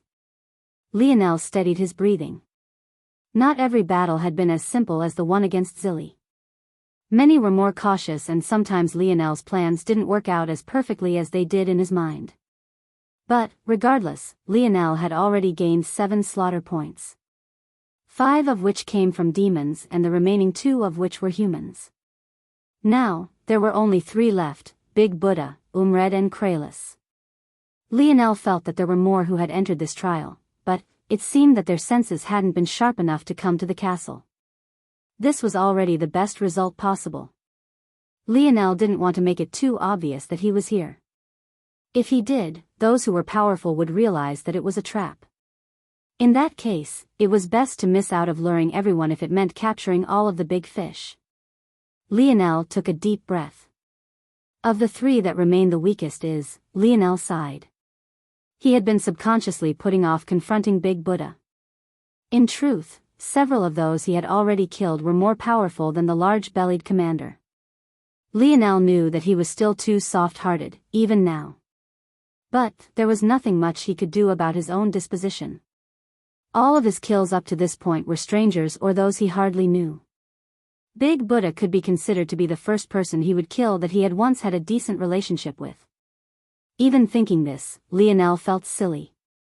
After all, this so-called decent relationship was just a matter of conversing with this larger-than-life man for a couple hours, if that. But Lionel still felt that it would cause a knot in his heart. Lionel closed his eyes and took another deep breath. "He's trying to kill you." These were the only words Lionel whispered to himself.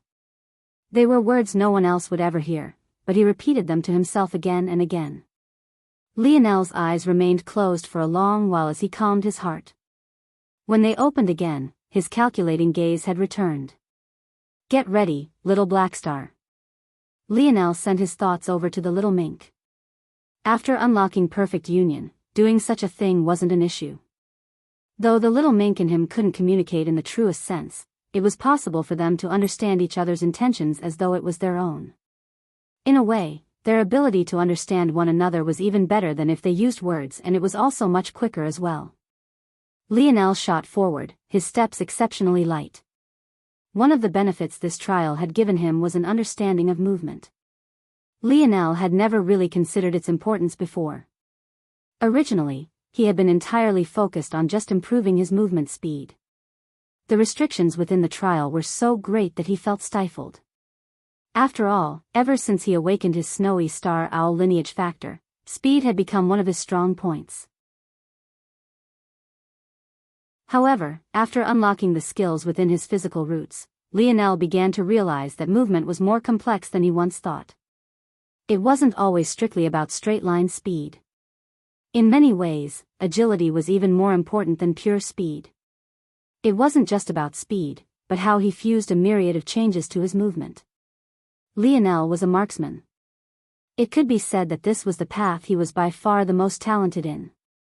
As a result, he knew how easy it was for him to hit a target with a predictable path. It was to the point where he would never miss such a target. But what if said target not only had speed, but also an enigmatic method of using it? When Lionel used his dream world to simulate such things, he realized that even without improving his power by much, if all he did was focus on his movement technique, his lethality was increased by 100% if not more. Knowing this, Lionel realized 2 things. First, he realized that when he left this place, he should use one of his rewards on a movement-type technique. They were far more important than he had given them credit for. And the second thing was that he realized his best bet at this juncture was to pour all of his skill points into his physical root skill tree.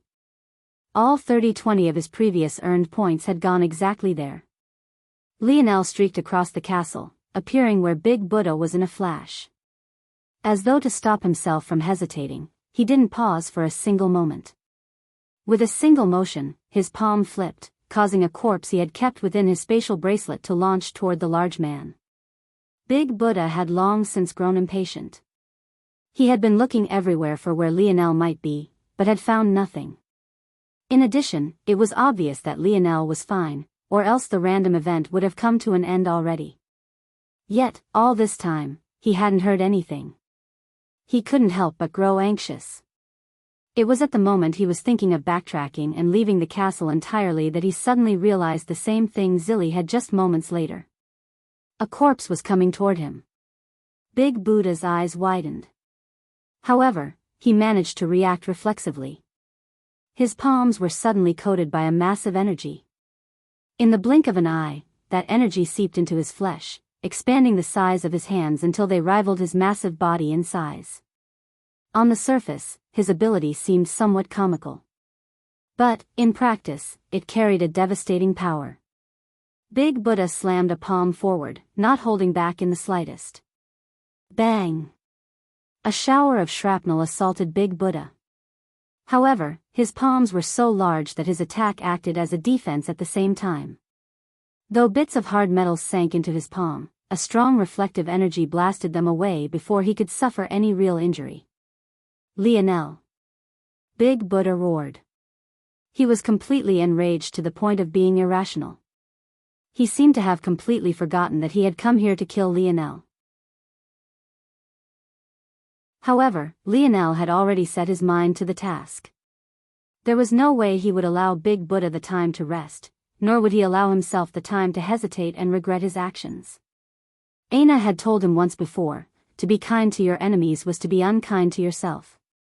Lionel pinched 2 arrows between 3 fingers, knocking them both at once and activated the silver skill double shot. Shoo! Lionel's arrows twirled around one another in the air.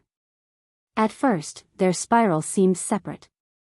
But in the next instant, they seemed to fuse, becoming a spinning corkscrew of force in the air. Ack! A large finger was severed before Big Buddha could react. It flailed in the air before dissipating the energy that formed it and hitting the ground at its normal size. Unfortunately for Big Buddha, Lionel's gaze remained cold and calculating. Lionel activated the silver skill hot streak, eliminating his cooldowns for the next 10 seconds. Then, he immediately activated the silver skill 5-pronged net. He fired 5 arrows in quick succession. Each curled in the air from 5 different directions, firing toward Big Buddha from 5 separate directions at once. Big Buddha panicked, swatting his 2 massive palms to the left and right, smashing apart 5-pronged net before it could form. Unfortunately, that exposed his front. The silver skill shooting star activated. Lightning crackled and wind sliced. Lionel's gaze met Big Buddha's. Though his heart shook when he saw the fear and helplessness, his steady hand never wavered. Shoo! Lionel's expression suddenly changed. He retreated with his quickest steps, not forsaking his light elemental force for even a moment. A battle axe suddenly smashed down from his side. However, there was no owner behind it. It was clear that it had been thrown toward him. Had he not moved, his arms which had just been holding up his bow would have been severed. However, it was fine. He had already released the arrow. Regardless, Big Buddha would die. At least, that's what Lionel thought before a second variable appeared. A massive broadsword smashed into one of Big Buddha's palms, sending him flying to the side. Big Buddha slid along the ground in a sorry state. It was clear that whoever had saved him hadn't really cared about his well-being because he seemed to be barely alive. It was as though their goal was to prevent Lionel from gaining more slaughter points rather than saving a comrade. Lionel's expression grew heavy.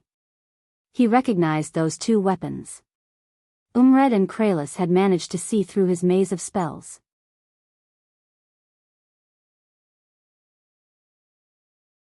Chapter 297.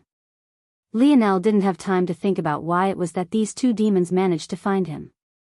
However, he realized one thing instantly: they had been stalking him.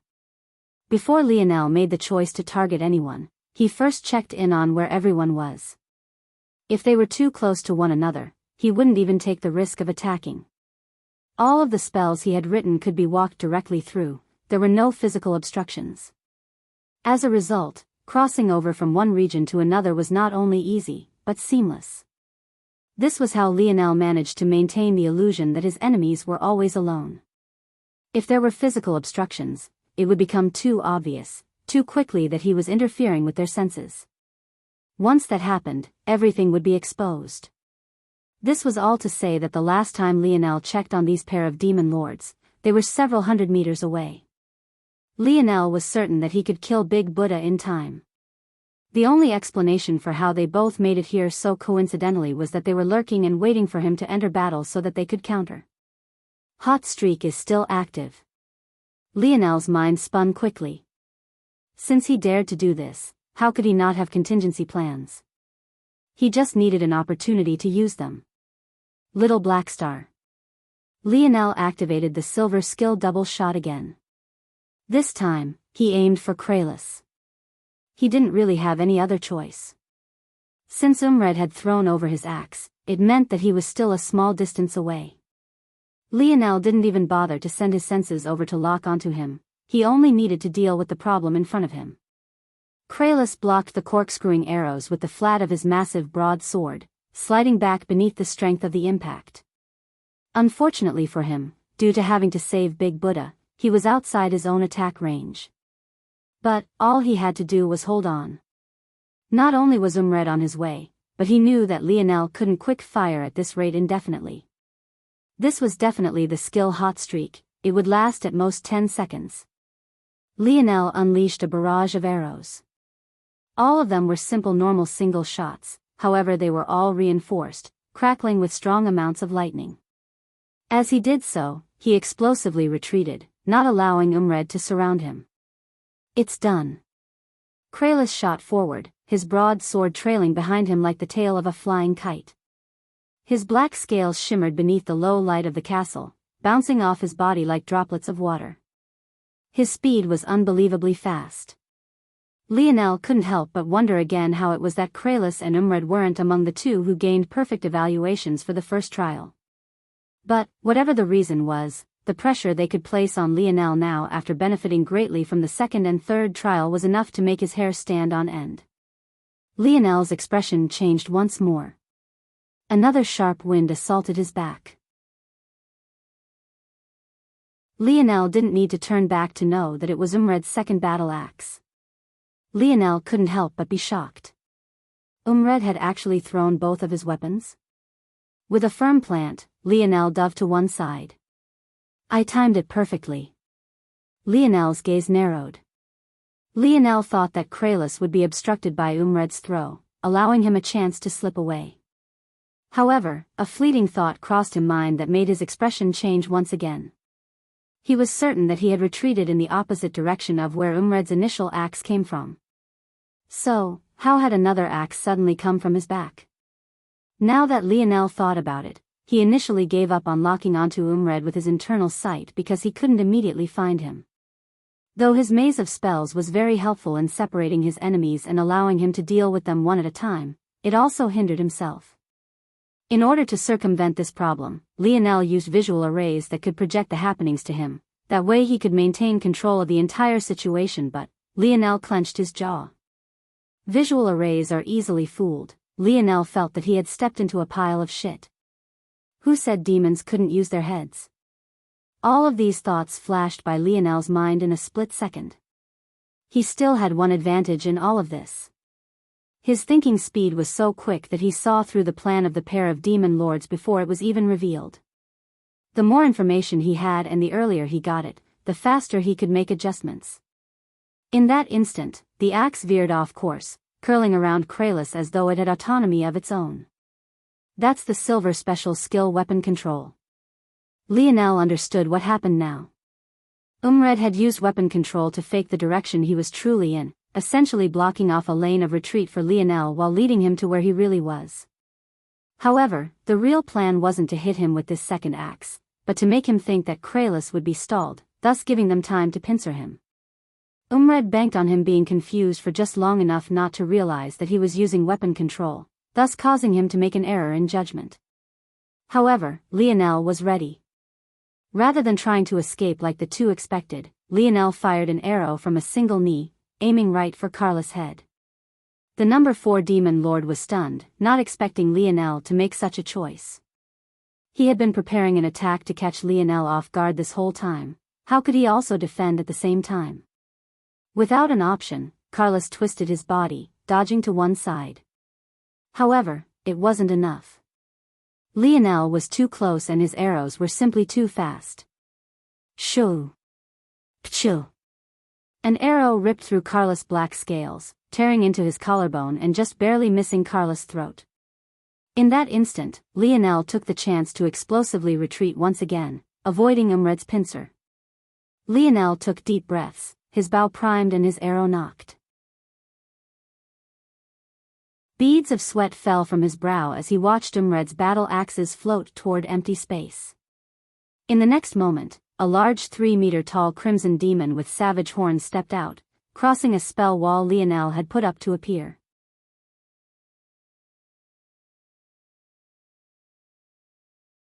Chapter 298. Lionel steadied his breathing, his gaze narrowing. Had he been just a bit slower, he would have been forced to take on an attack from the front and the back simultaneously. Taking on such an attack from two such powerful individuals would be like asking for death. At the same time that Lionel was steadying his quickly beating heart, the two demon lords were looking toward him with exceptionally serious expressions. They didn't know if Lionel had lucked out or if he had seen through their plan in such dire straits, but if it was the latter, it was simply too monstrous. There weren't many who could remain calm in the midst of battle. But, remaining calm and analyzing the situation so quickly was something straight out of a fantasy novel. There were those who could make appropriate actions like Lionel's on instinct honed through countless years of battle. But Lionel was simply too young to have cultivated a battle sense of that level. The little mink grew restless seeing these two. These were the same two demons that had been bullying Lionel during the third trial. The moment the little guy recognized them, he bared his little fangs, growling. Though, due to his small size, little Blackstar's growling sounded more like the purring of a kitten than the prowling call of a predator. All right, little guy. Lionel smiled, somehow feeling more at ease after seeing Blackstar's antics. Yip! Yip! Lionel's gaze became more serious as he looked back toward the two demon lords. No, let me fight them on my own for now. A small circle of wind surged around Lionel, his eyes becoming somewhat dull. Since he began these trials, he had yet to get a chance to test his own hypotheses.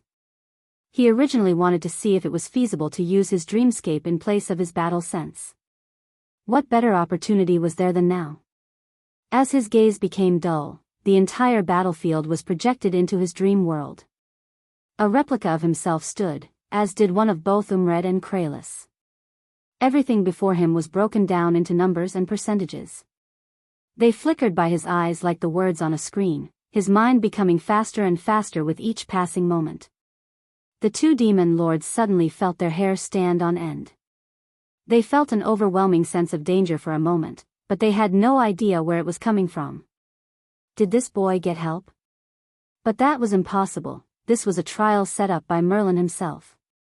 Before the two could truly understand what was happening, Lionel took a step forward, firing a simple arrow. It was just a simple arrow, but Umred felt stifled. The step he had planned to take was suddenly cut off. He had no choice but to change his tactics midway, but the result was a taboo in battle. He thought too much about his next move, making his reactions slow. In the end, he could only hurriedly block with his two axes in a sorry fashion, stumbling backward due to his base not being solid. Kralis watched this happen with an incredulous gaze. At first, he thought that Lionel and Umred were teaming up to put a show. Could it be that Umred planned on using Lionel to get rid of him? He definitely didn't put such an action past the number 2 demon lord. After all, they were demons. Plotting, scheming, and backstabbing one another could be considered just another event of the day. However, in the next instant, he realized that it wasn't Umred scheming against him at all. He couldn't understand how a single arrow could put him into such a sorry situation. It had no flair, no complexity, there was hardly even any curve to it. It simply didn't make any sense. Kralis roared, swinging down his broad sword with all his might. But, due to the fact Lionel had shot through his collarbone earlier, he could only use a single hand, causing him to end up in an even sorrier state than Umred. Lionel's barrage was relentless. Even with Heat Streak being on cooldown, he had long since unlocked the silver skill superior quick fire, which cut his reload time to 0.70 seconds. Such a small time wasn't enough for the two demon lords to recover. As though that wasn't enough, Lionel had already ungraded to the silver quiver. His quiver could now hold 50 arrows and it could respawn 2 arrows every 20 seconds. In addition, this quiver had an added effect called random reload. There was a 10% chance of an already fired arrow reappearing within the quiver after being let loose. By Lionel's calculations, if he fired at his highest rate, he could expect random reload to activate 2 to 3 times every 20 seconds. This essentially meant that Lionel could expect 5 extra arrows whenever his quiver's respawn was ready. If he went all out, had 55 arrows to use in a single spurt. Maybe more if he got lucky. All of these thoughts and calculations spun by Lionel's mind, but they neither uplifted his mood, nor diminished it. His entire focus was on the battle at hand, while Umred and Kralis were like two frogs in slowly boiling water. Lionel shot another arrow with every step he took. His imposing aura was no less than a mighty warrior. If it wasn't for the bow in his hands being so obvious, one would think he was wielding a halberd, brandishing it to taste the blood of his enemies. The moment the two demon lords lost the initiative, it was like they could never gain it back. Lionel seemed to perfectly see through their weak points, not allowing them a chance to regain their footing. And, in that very instant, pung! Lionel activated Shooting Star, causing a light of panic to enter Kralis' eyes. He hurriedly blocked with his great sword, only to find he couldn't step as far back as he thought he could. All this time, he had completely forgotten that they were still within the castle walls. The pressure Lionel placed on them made them forget everything about their surroundings but him. He awkwardly blocked with his great sword, unable to get as much leverage as he was expecting. However, that was when something completely astonishing happened. Lionel's arrow skimmed off the side of Kralis' sword, changing its trajectory and appearing before Umred in the blink of an eye. The Crimson Demon felt his life flash before his eyes. He was still reeling from Lionel's last attack. It could be said that the only reason he survived until now was because Lionel had to split his attention between the both of them.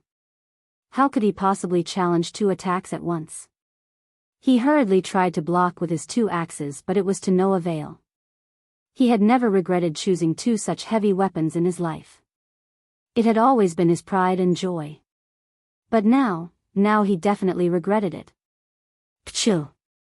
The arrow tore through Umred's chest, lodging into one of his beating hearts. Even though he had 2, they were both reliant on each other. With how large his body was, it was simply impossible to survive for long with just one. It was at that moment Umred saw Lionel take another step forward, his dull eyes flashing with thoughts of victory.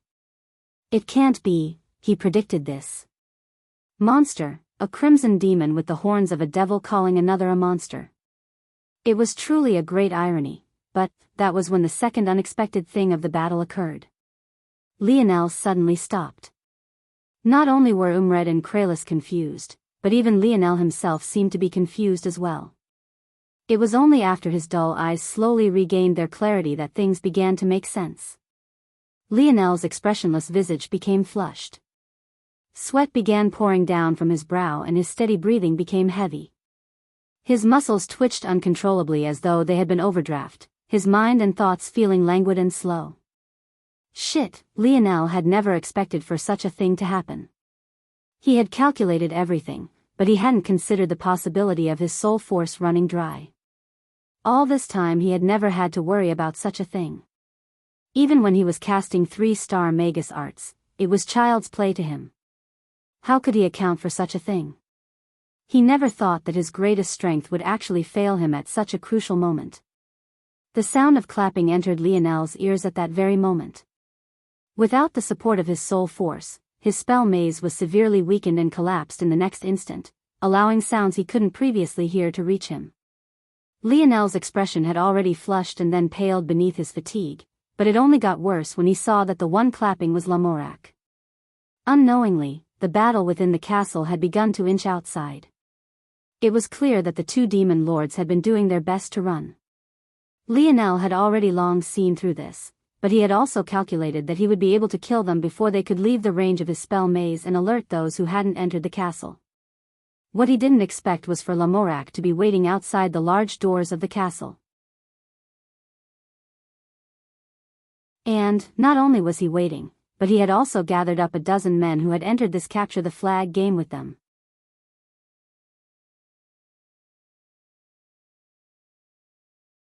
Chapter 299. Lionel breathed heavily, sweeping over the enemies before him with an expressionless gaze. Though he seemed to be in a bad situation, Lionel didn't feel like it was so. After all of his enemies were before him. He hadn't been surrounded and still had a lane to retreat. Lionel's gaze landed on Lamorak, measuring him up and down. He didn't bother to speak any words as there was nothing he could say that could change the current situation. In a lot of ways, Lamorak and Big Buddha were incredibly similar.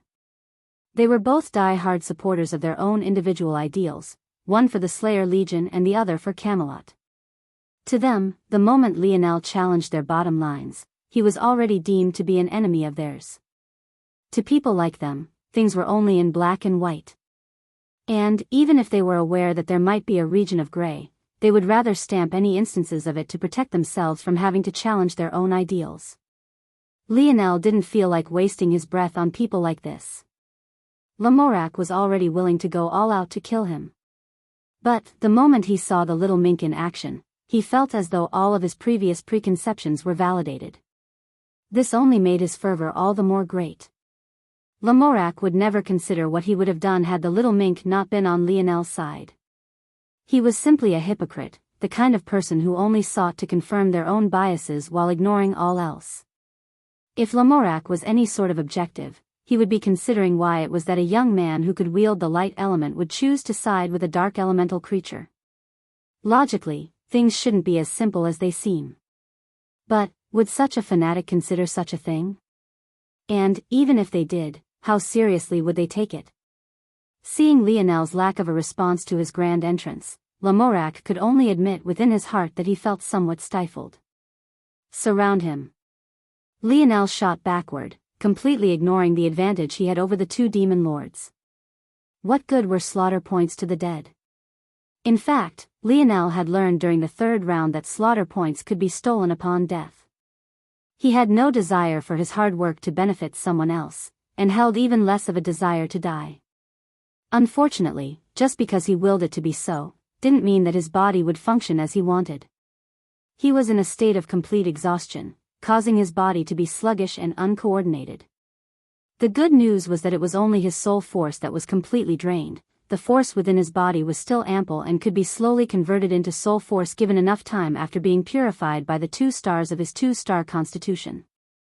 However, where there was good, there was also bad. Soul force was what sustained Lionel's ability.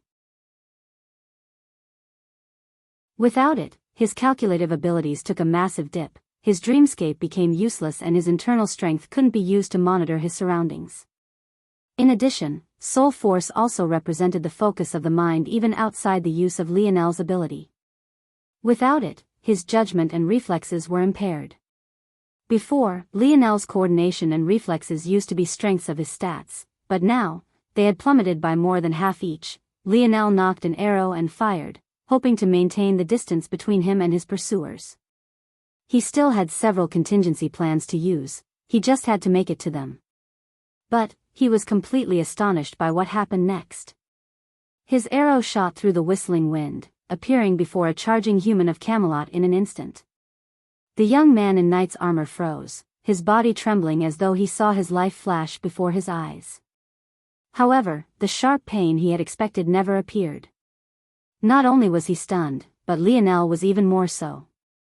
His arrow sailed, shooting into the ground and managing to land on the thigh of an unassuming mage who cried out in pain. However, Lionel was still in a daze. He missed.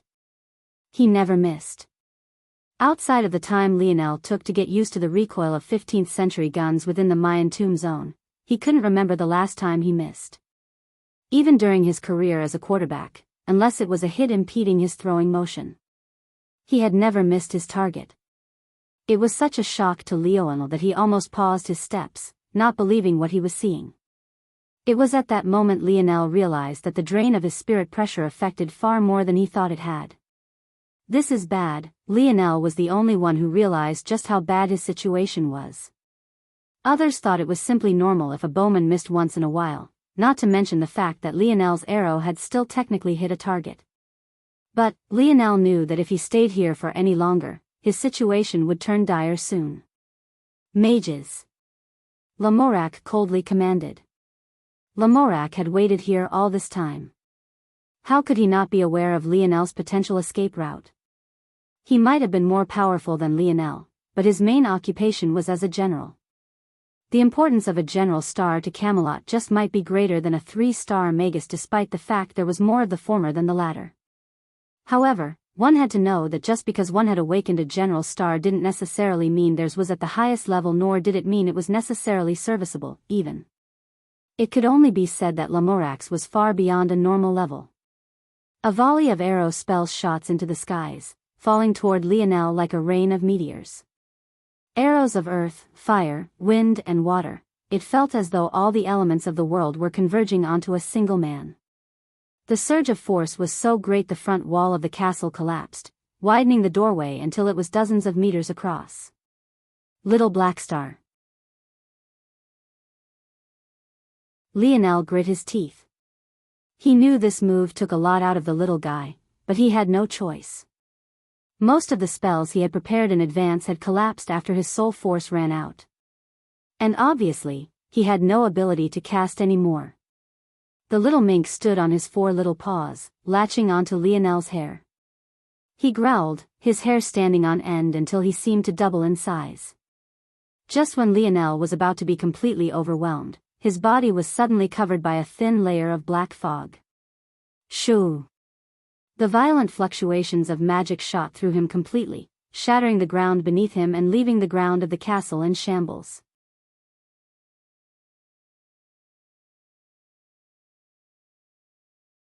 Chapter 300. Charge. Lamorak watched coldly as Lionel was completely enveloped by a swarm of spells. He was so invested in the death of Lionel that the irony was completely lost on him. Between Lamorak and Lionel, there were still the number 2 and number 4 demon lords. Not only were they both there, but they were both still heavily injured. It could even be said that they were on their last breaths, with Umred being in the far worse condition. Umred had at most a few more minutes to live with one of his 2 hearts pierced through. Not only was he bleeding out, but even if that wasn't the case, a single heart wasn't enough to sustain his massive body. By his side, Kralis wasn't in as bad of a position, but he was still originally weaker than Umred to begin with. In addition, he could only use a single arm with limited use of the other after Lionel shattered his collarbone. To this point, Lionel hadn't done a single thing to harm Camelot. In fact, aside from killing some humans who entered this capture the flag game to target him, all of his kills to this point had been committed against demons. Not once had he actively targeted humans. Yet, here was Lamorak, a supposed great knight of Camelot, ignoring 2 demon lords right before him for the sake of taking down Lionel. Maybe in his mind this was still justified. Before Modred appeared, there had always been demons and humans. However, it was only after Modred organized demons and gave them strength and intelligence that they truly became dangerous. To Lamorak, Lionel was another potential Modred. Not only that, but he was a man. As a man of this medieval era, Lamorak still subconsciously placed more emphasis on the role of a man. To him, not only would Lionel become another influence like Modred, but he would become something even more dangerous. This went beyond just the fact Modred was a woman. Others might not be aware, but Lamorak was keenly aware that Modred was King Arthur's daughter. It was precisely due to this tightly held secret that the relationship between their king and queen had been somewhat estranged in the past decade. Due to this relationship, Madrid always had some reservations dealing with Camelot. If not for this, maybe things would have gotten out of hand long ago. However, did Lionel have such ties? Not only did he not, but his future was almost ruined by Camelot if not for him taking matters into his own hands. Such a threat, to Lamorak, was even higher than 2 top 4 demon lords. By Lamorak's calculations, Lionel was likely not dead. But, he was most definitely severely injured. It was the best time to surround him now. The Knights of Camelot charged into the billowing dust, completely ignoring the 2 demon lords. With Lamorak's senses locked onto them, they didn't dare to make any rash movements against the people of Camelot, or else they knew that this small reprieve they had gained would shatter. They all knew that the quality of elite warriors Camelot had was greater than them as demons. This was the reason they could survive despite being so outnumbered. Even at full health, they might not be a match of Lamorak.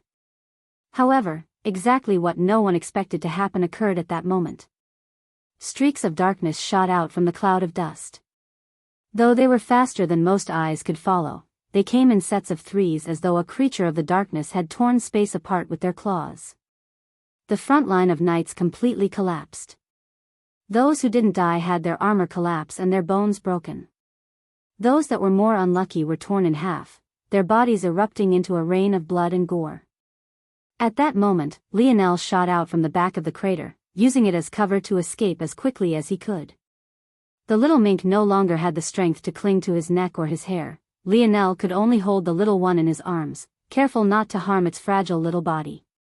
In the instant before those magic arrows landed, the little mink had taken Lionel into his shadow world. Though it was very easy for the little mink to enter that land as it pleased, making him immune to attacks. Taking someone else with him was enough to drain more than half of the little guy's stamina. As though that wasn't enough, the little mink had to send out its most powerful attack an instant later. Little Blackstar had given Lionel all he had. Lionel couldn't ask for any more.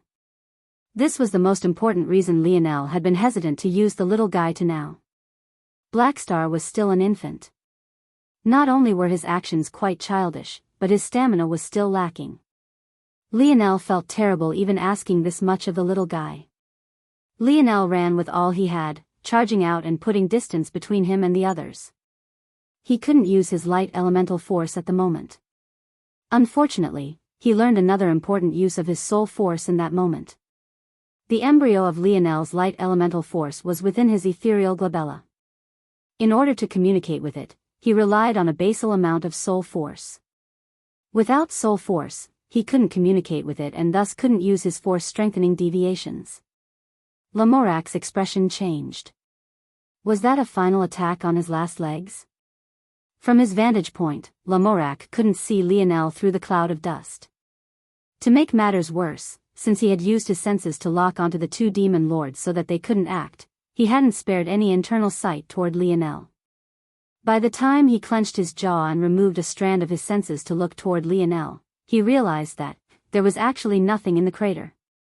He didn't have time to guess about how Lionel had done it. He completely abandoned his command, charging forward personally. The difference in speed was striking.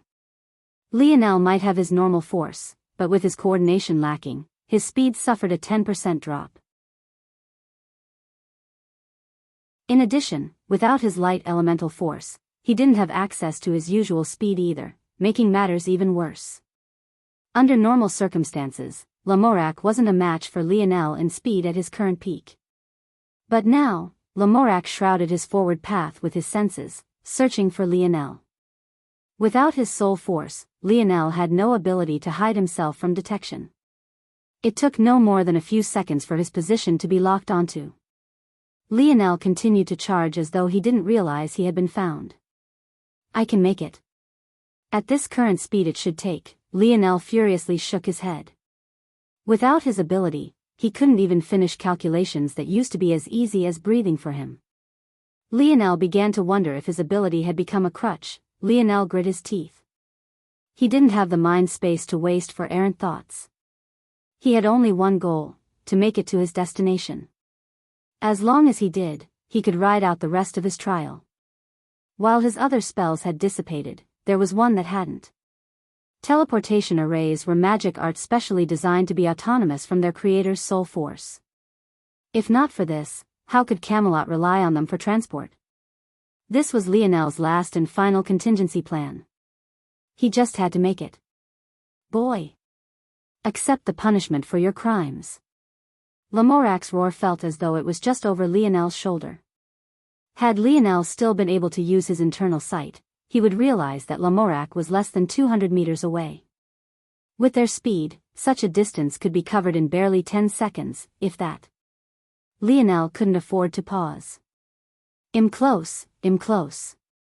Lionel shot through the corridors, reaching the hallway that acted as the final stretch to the throne room. It was at that moment, just as Lionel rounded the final corner, that he felt a mighty force suddenly slam into his body.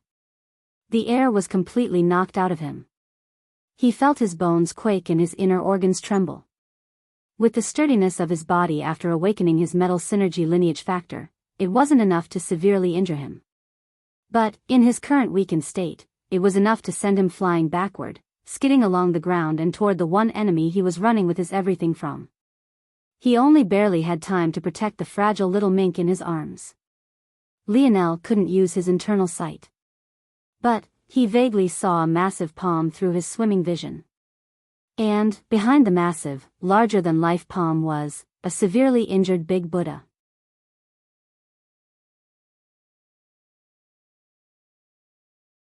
Chapter 301. Lionel groaned, trying his best to stand. He felt his mind spinning. The thumping pain in his mind had been slowly growing since his soul force ran dry. After getting knocked away by Big Buddha, it seemed to have dampened his pain threshold, making it feel as though someone was constantly hammering his head. Lionel stumbled to his feet. In one arm he held on to the little mink and in the other, there was nothing. His bow was too heavy. How could he continue to carry it as he ran? Plus, with the current state of his mind, there was no guarantee that it would even be useful to him now. Under normal circumstances, it would be impossible for someone like Big Buddha to catch Lionel off guard. But these weren't normal circumstances. He truly couldn't believe that a half-dead Big Buddha would rather risk his life and drag up his last bit of strength to push Lionel back toward Lamorac. Was he really that hateful? Was he really so much of an eyesore to this man he once respected? Lionel coughed violently.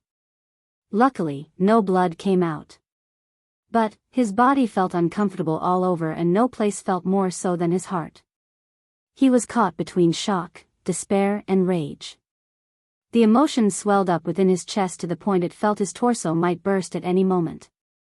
At that moment, Big Buddha that had been standing before Lionel fell to one knee, weakly gasping for breath. Blood leaked from his lips as his massive hands shrank down once more. It seemed that he had used up the last of his strength sending out that final attack. Big Buddha didn't really understand the situation. His actions weren't so planned as one might think.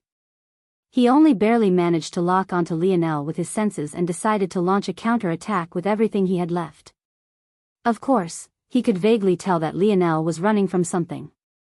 Being able to obstruct Lionel gave him a faint satisfaction even as his body seemed like it might collapse at any time. At that moment, Lionel already knew it was too late to keep running from Lamorac. Not only did he need to reach the teleportation pad, but he needed at least a 1 to 2 second delay between the time he reached it and Lamorac's appearance. It was such a small time requirement, yet it felt worlds away at this point. Just a single action of Big Buddha's had brought all of that crumbling. Lionel clenched his jaw, turning his gaze back toward Lamorac's figure. As though realizing the situation, the latter had long since stopped running. He walked with a calm pace, closing the rest of the distance between him and Lionel in what seemed like the blink of an eye. It wasn't long before he was standing just 5 meters from Lionel. Whether it was due to caution or another reason, Lamorac didn't move to kill Lionel immediately. He still had no idea how Lionel had dodged the barrage of arrows previously. In fact, even taking a larger step back, Lamorak wasn't exactly sure what happened between Lionel and the two demon lords. His instincts told him that Lionel was a spent force. However, he still remained hesitant. To be able to push two top 4 demon lords to the brink of death. Lamorak could only admit that this was something he couldn't have done so easily. Could it be that Lionel was actually more powerful than him? It was a thought that had wormed its way into Lamorak's heart. It made him approach the situation differently than he would have in the past. It seems your actions have given you enemies everywhere. Lionel didn't respond to these words. The act he had put on in Camelot was one thing, but this was the true Lionel. He had no intention of throwing a temper tantrum for the man before him. No matter how wronged he felt, no matter how unfair it seemed, he had nothing to say. He stared toward Lamorak as though waiting for his next action. Lamorak's eyes narrowed. It seemed that he too realized that the Lionel of before had been nothing more than an act. The truest form of Lionel, the one where he could cast off his fears and face the trial ahead with his everything, that was the Lionel before him. A stifling pressure exuded from the young 18-year-old boy. Beneath it, Big Buddha felt stifled to the point of being unable to breathe. Lionel flipped his palm, using his internal sight sparingly to communicate with his spatial bracelet and bring out the dictionary. Lamorak took an involuntarily step backward, believing that this might be a trump card. How could he know that it was nothing but a walking encyclopedia? From what Lamorak knew, only the treasures of Merlin worked within the trials, so how could he think that the small silver disc in Lionel's hand was anything but lethal? What's the fastest way for me to replenish my soul force? Lionel's sudden words stunned Lamorak. Ping asterisk, replying to seed, dimensional cleanse. Hearing these words, Lionel came to a certain understanding. His spirit always skyrocketed after cultivating dimensional cleanse. This was especially so after forming his 1-star and subsequent 2-star constitution. Those benefits had become less obvious after awakening his snowy star owl lineage factor's wisdom branch. But that didn't change the fact. In fact, when Lionel first chose dimensional cleanse, his purpose was to find a technique that could help him capitalize on his ability. Back then, his exact words to Uncle Montez had been, "I felt this one could help improve my ability." I had already chosen before I knew its name. The moment he laid eyes on dimensional cleanse, it felt as though it was calling out to him. The only unfortunate part was that the technique was incomplete. Back then, he only had a Tier 9 black reward to exchange for it. How could he trade for the whole of dimensional cleanse? Lionel suspected that there were even abilities of his 2-star constitution that he was unaware of even now. Now that Lionel thought about it, he shouldn't have been able to trade for little Tolly with a Tier 9 black reward either. Yet, Uncle Montez had still given the little guy to him. He had been ignorant back then, but how could he still be so? What if dimensional cleanse was the same? A reward he shouldn't have been allowed to lay hands on, yet Uncle Montez bent the rules in his favor. Lionel closed his eyes. He didn't have soul force and his ability had entered a state of dormancy. As a result, he could no longer split his mind toward different tasks. He was no different from a normal human with an abnormally strong body. If he circulated dimensional cleanse, now, he could focus on nothing else. If he was distracted for even a moment, he could suffer backlash and cripple himself. Lionel clenched his jaw. When his eyes opened once more, he looked toward Lamorak with a piercingly cold gaze. Violent winds suddenly shot up around him as all the force within several hundred meters surged toward him in full force.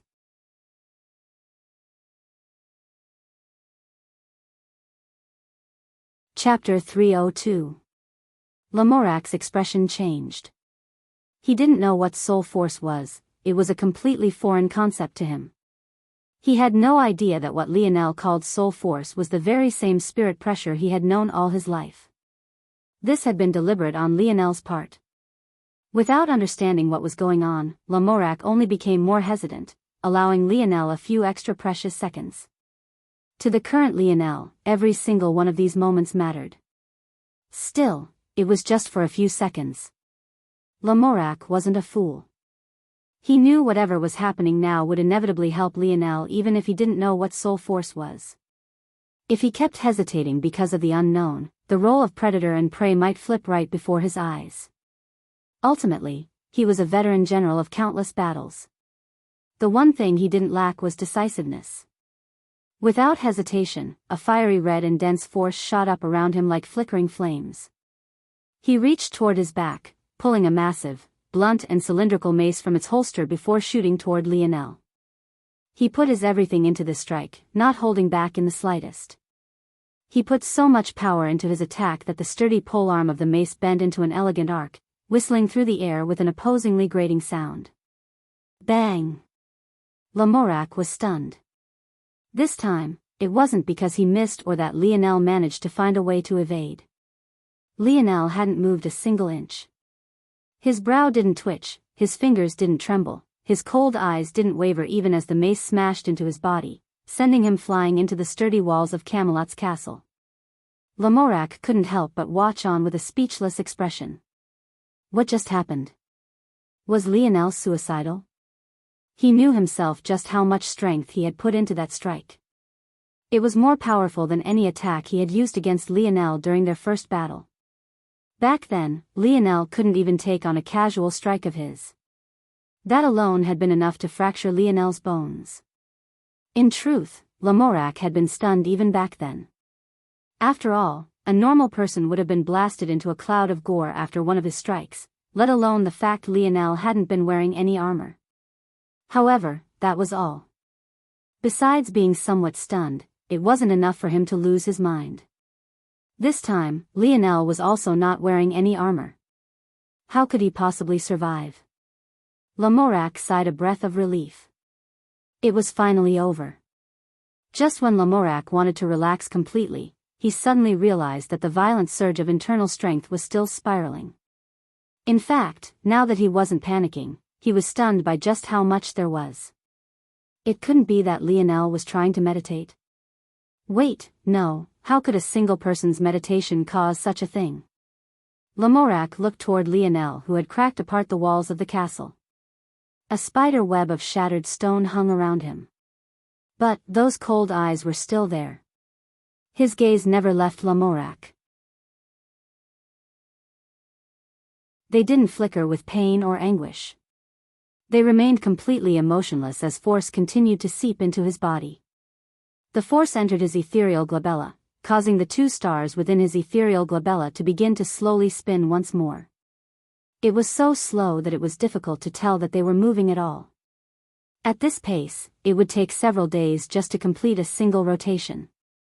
Yet, Lionel was still persisting. Lamorak's gaze flashed with a savage light. He charged toward the wall, raising his blunt mace and smashing it down. Lionel didn't raise his hands to block or take any measures to move.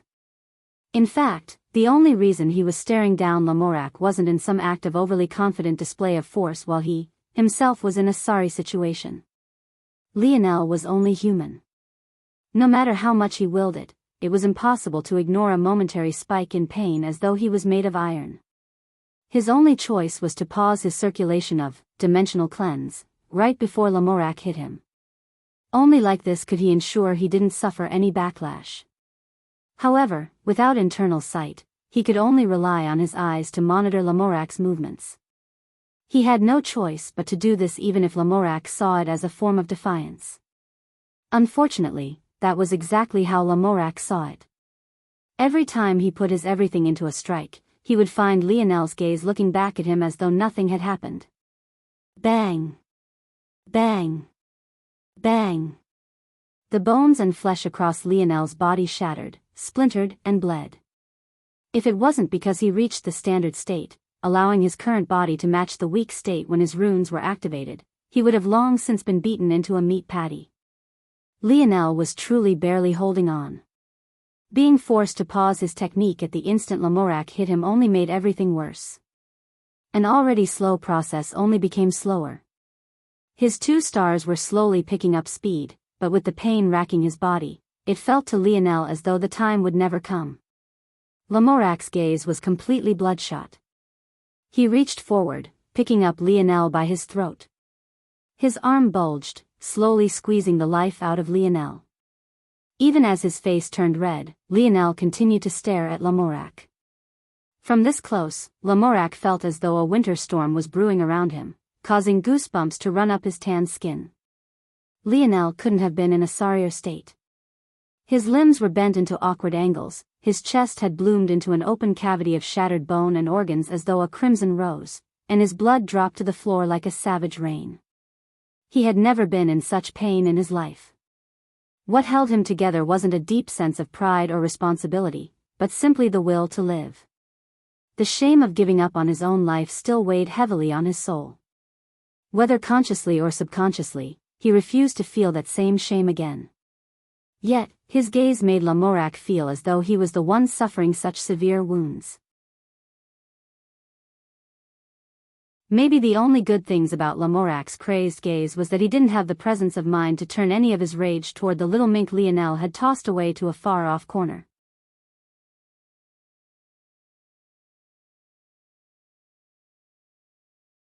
Chapter 303. Lionel's legs hung weakly in the air, his face slowly turning red as Lamorak's hand clamped down on his throat. It felt as though his whole body was washed by pain. It was an endless torrent that rammed through his senses like a tsunami, crashing through his mind in a repetitive, infinite cycle. In his current state, lasting without oxygen for tens of minutes at a time, though difficult, wouldn't be impossible. However, having one's throat clamped down wasn't just about oxygen, it was also about blood flow. Lionel felt his head becoming light, the pounding headache he had earned himself after his soul force ran dry was only getting worse. Yet, maybe in an odd twist of fate, he could just barely ignore because its level of pain was nothing compared to what was happening to the rest of his body. Lamorak became irrationally enraged, staring toward Lionel's unwavering gaze.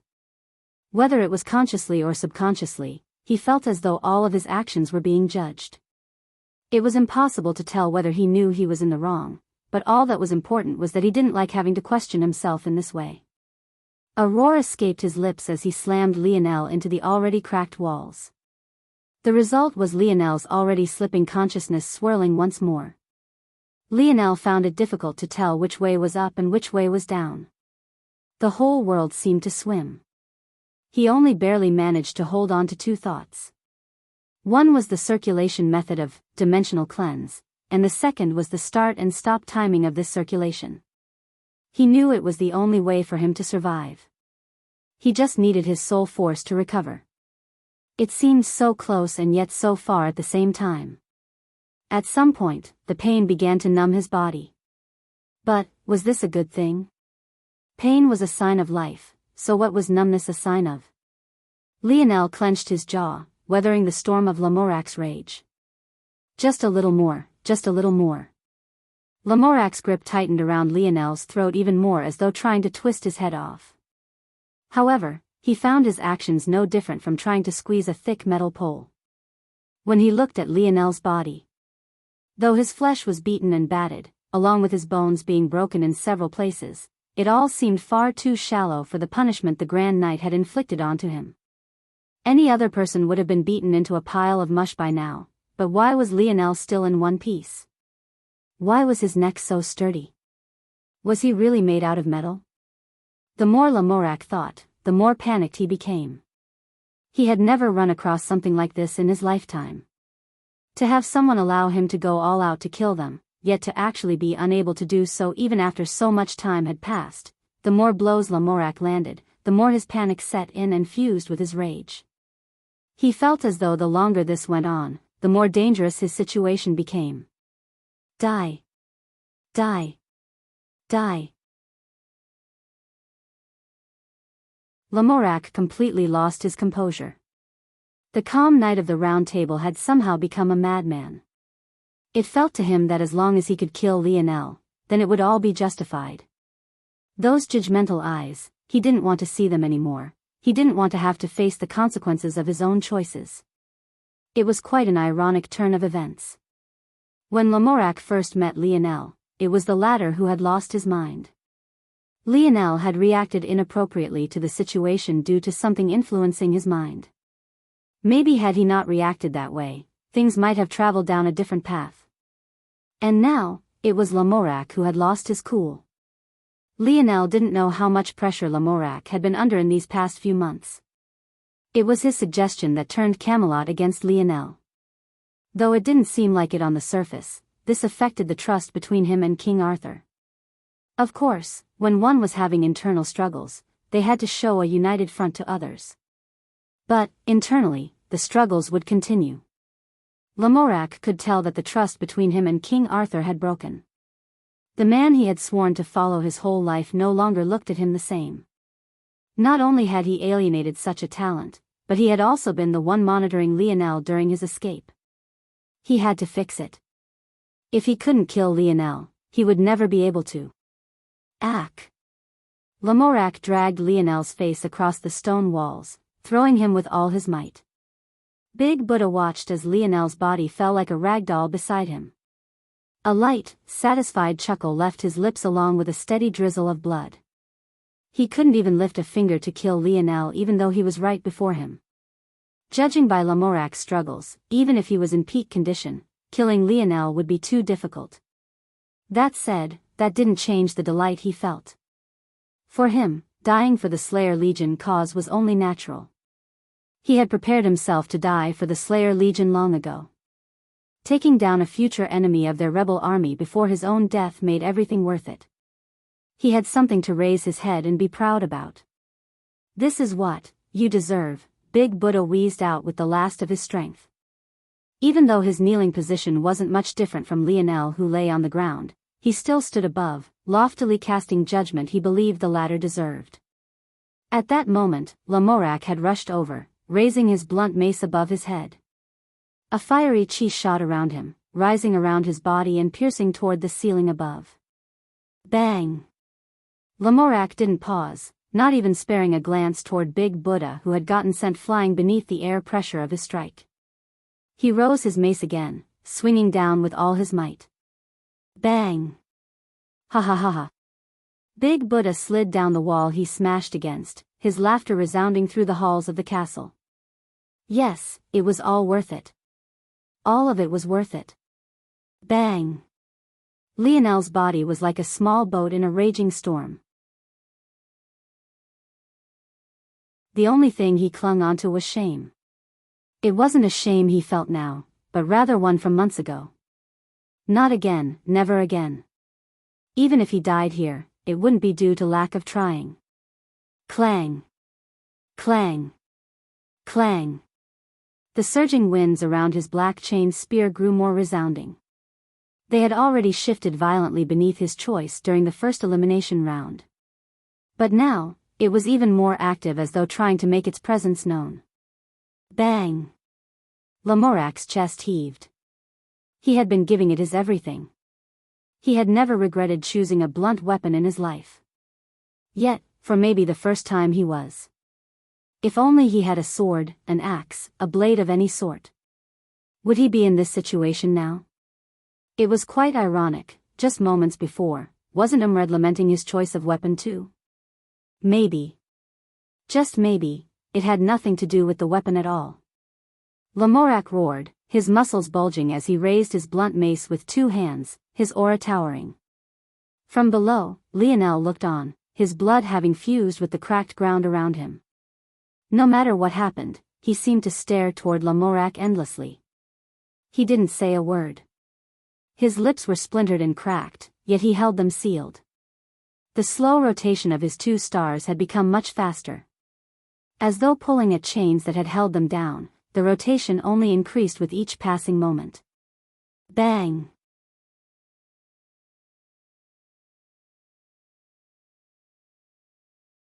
Chapter 304. Lionel didn't regret his actions earlier. His regret had become a recurring event with him.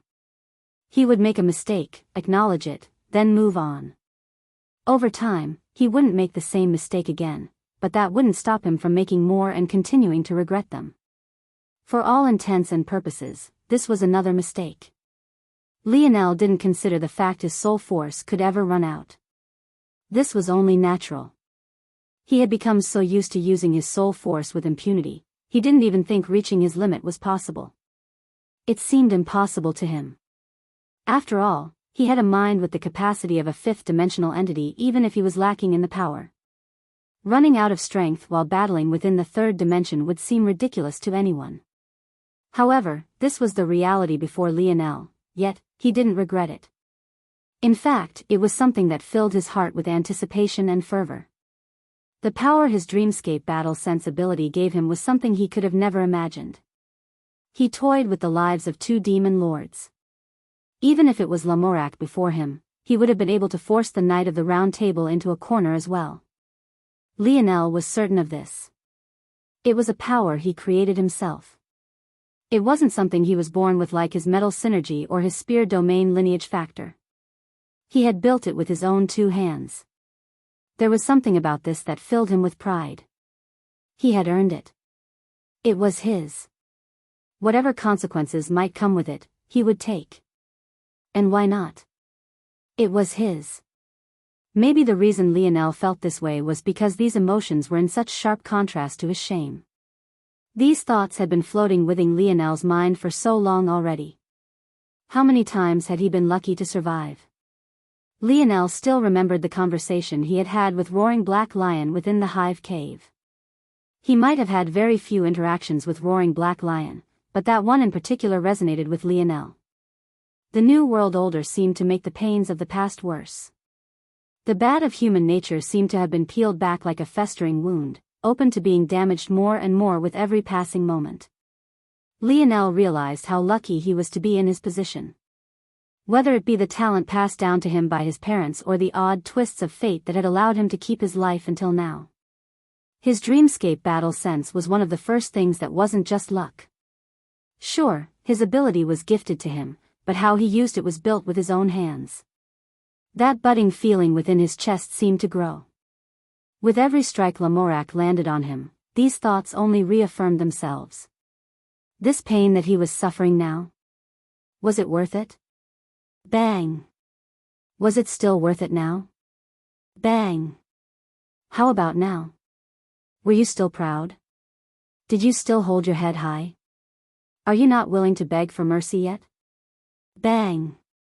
It was a repetitive cycle. The whistling wind, Lamorak's roar, the sound of metal meeting flesh, Big Buddha's cackling laughter, it was all imprinted within Lionel's heart. Even he didn't understand what this budding feeling was or what it represented. Maybe that was just how human nature was. People thought about inexplicable things at inexplicable moments. They felt ways they couldn't explain and ignored what might have been logical at any given instant. However, there would come a day where Lionel understood even if it wasn't now. For now, though, he felt a welling sense of pride. Because at least this time, he hadn't given up. Lamorak raged, his mace swinging down with everything he had. He lost himself in his emotion. He didn't hear the sound of his weapon connecting, he couldn't feel it either as his arms grew numb. He couldn't even hear the sound of Big Buddha's laughter. All he saw was Lionel's gaze. That empty, calculating gaze as his body was slowly being beaten into the ground. At that moment, a massive crater had appeared within the castle. As Lamorak pounded down, he sunk further into the crater along with Lionel, not caring for what might happen to the foundation of Camelot. By this point, many of the warriors he had been commanding had long since caught up. They watched this scene with astonished gazes, not knowing what they should be doing. But Lamorak didn't notice them either. All he saw was that gaze, those 2 pale green eyes. They seemed to be the only part of Lionel's body left untainted by blood. Then, he swore he saw those 2 eyes smile. Grand. Heal, Lionel's voice cut through the whistling wind. At that moment, the situation changed. A blinding surge of light encased Lionel, repelling Lamorak back several feet. Grand heal.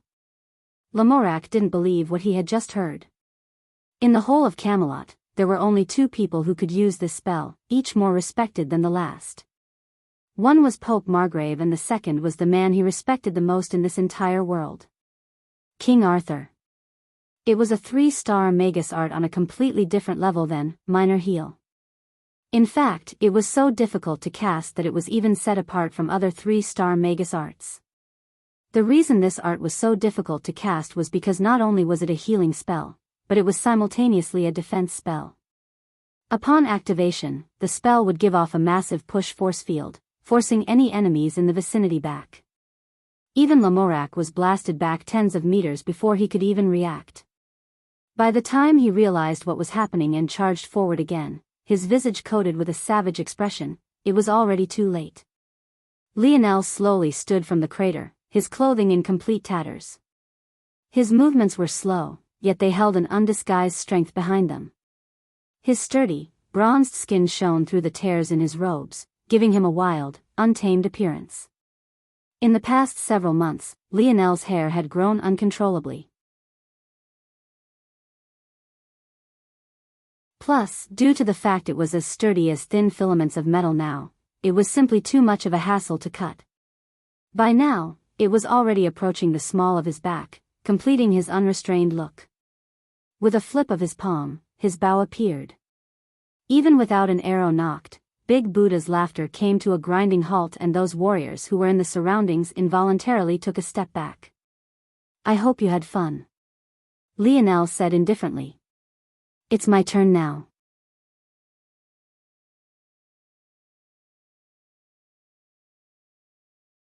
Chapter 305.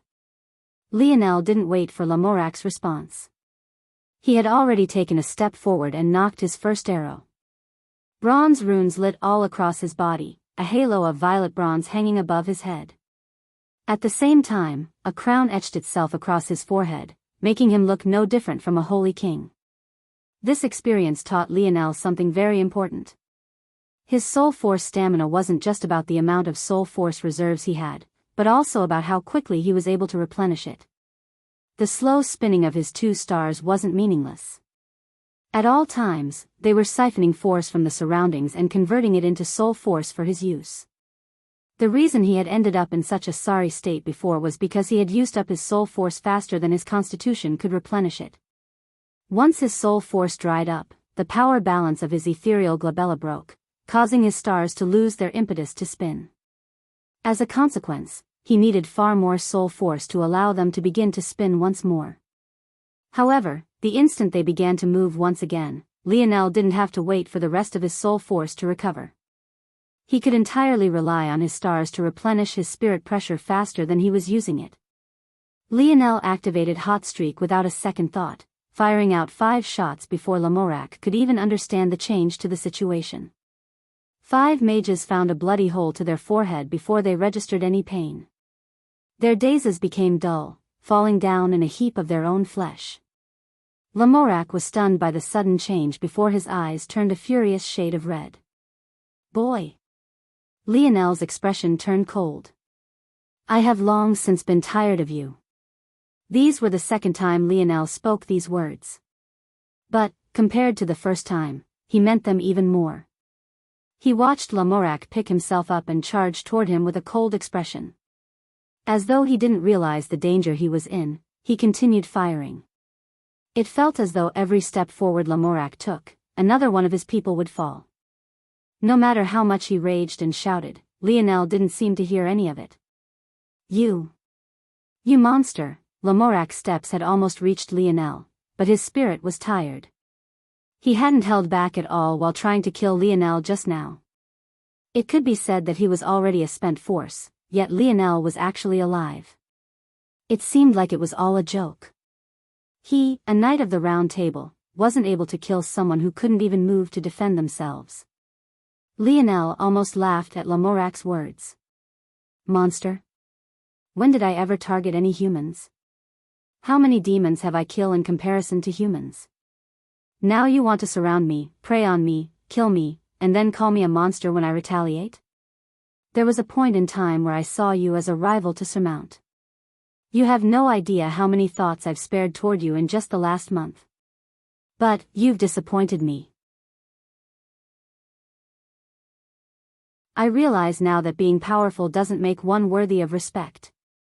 Lionel smiled. It was a smile of relief, the kind one could only smile after a great burden had been taken from their hearts. His loss to Lamorak had been weighing on his mind for a long time. But, he finally felt that weight lifted from him today. Lionel met Lamorac's gaze. He could see that the latter's gaze was still reddened to the point of irrationality. Even if he heard Lionel's words, it was unlikely that he had recognized his faults. But Lionel no longer cared. He fired a last arrow, slaughtering the last of the humans before turning his attention back toward Lamorac. However, Lionel was stunned to realize that this Grand Knight wasn't even moving toward him anymore.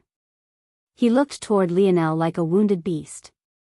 Then, did something that left Lionel not knowing how to feel. Lamorac stared toward Lionel with bloodshot eyes. His force surged, building up toward his head. In the next instant, his head exploded. It was a level of gruesome that couldn't even be explained.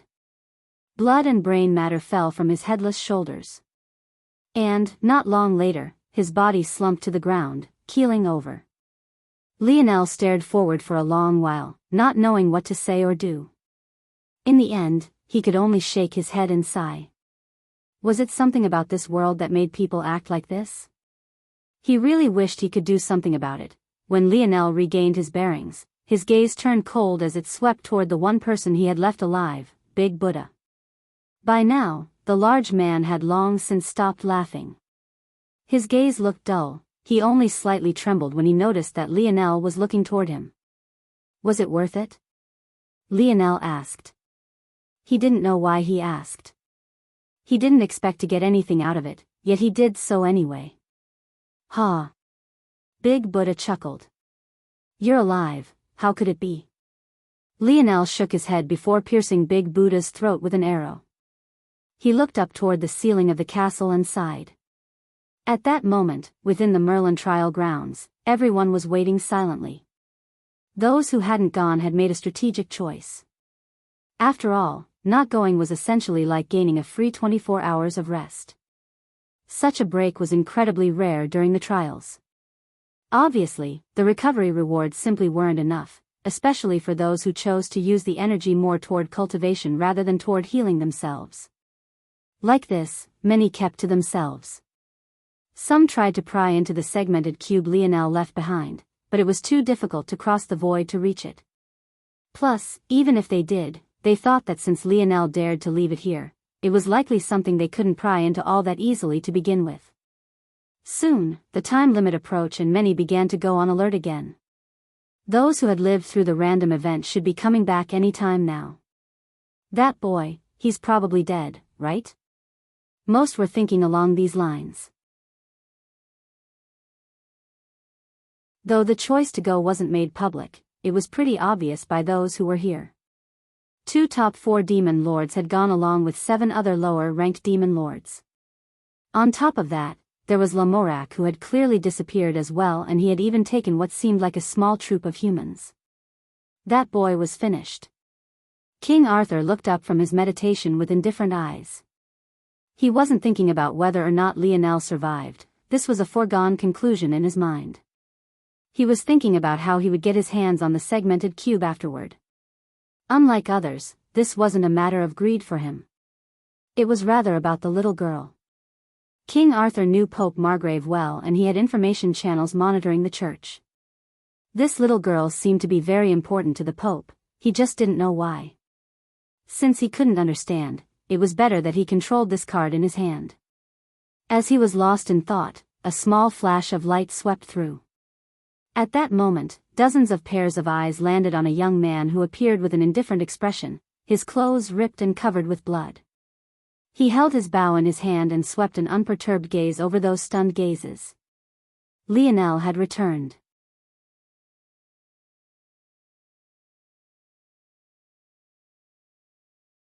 Chapter 306.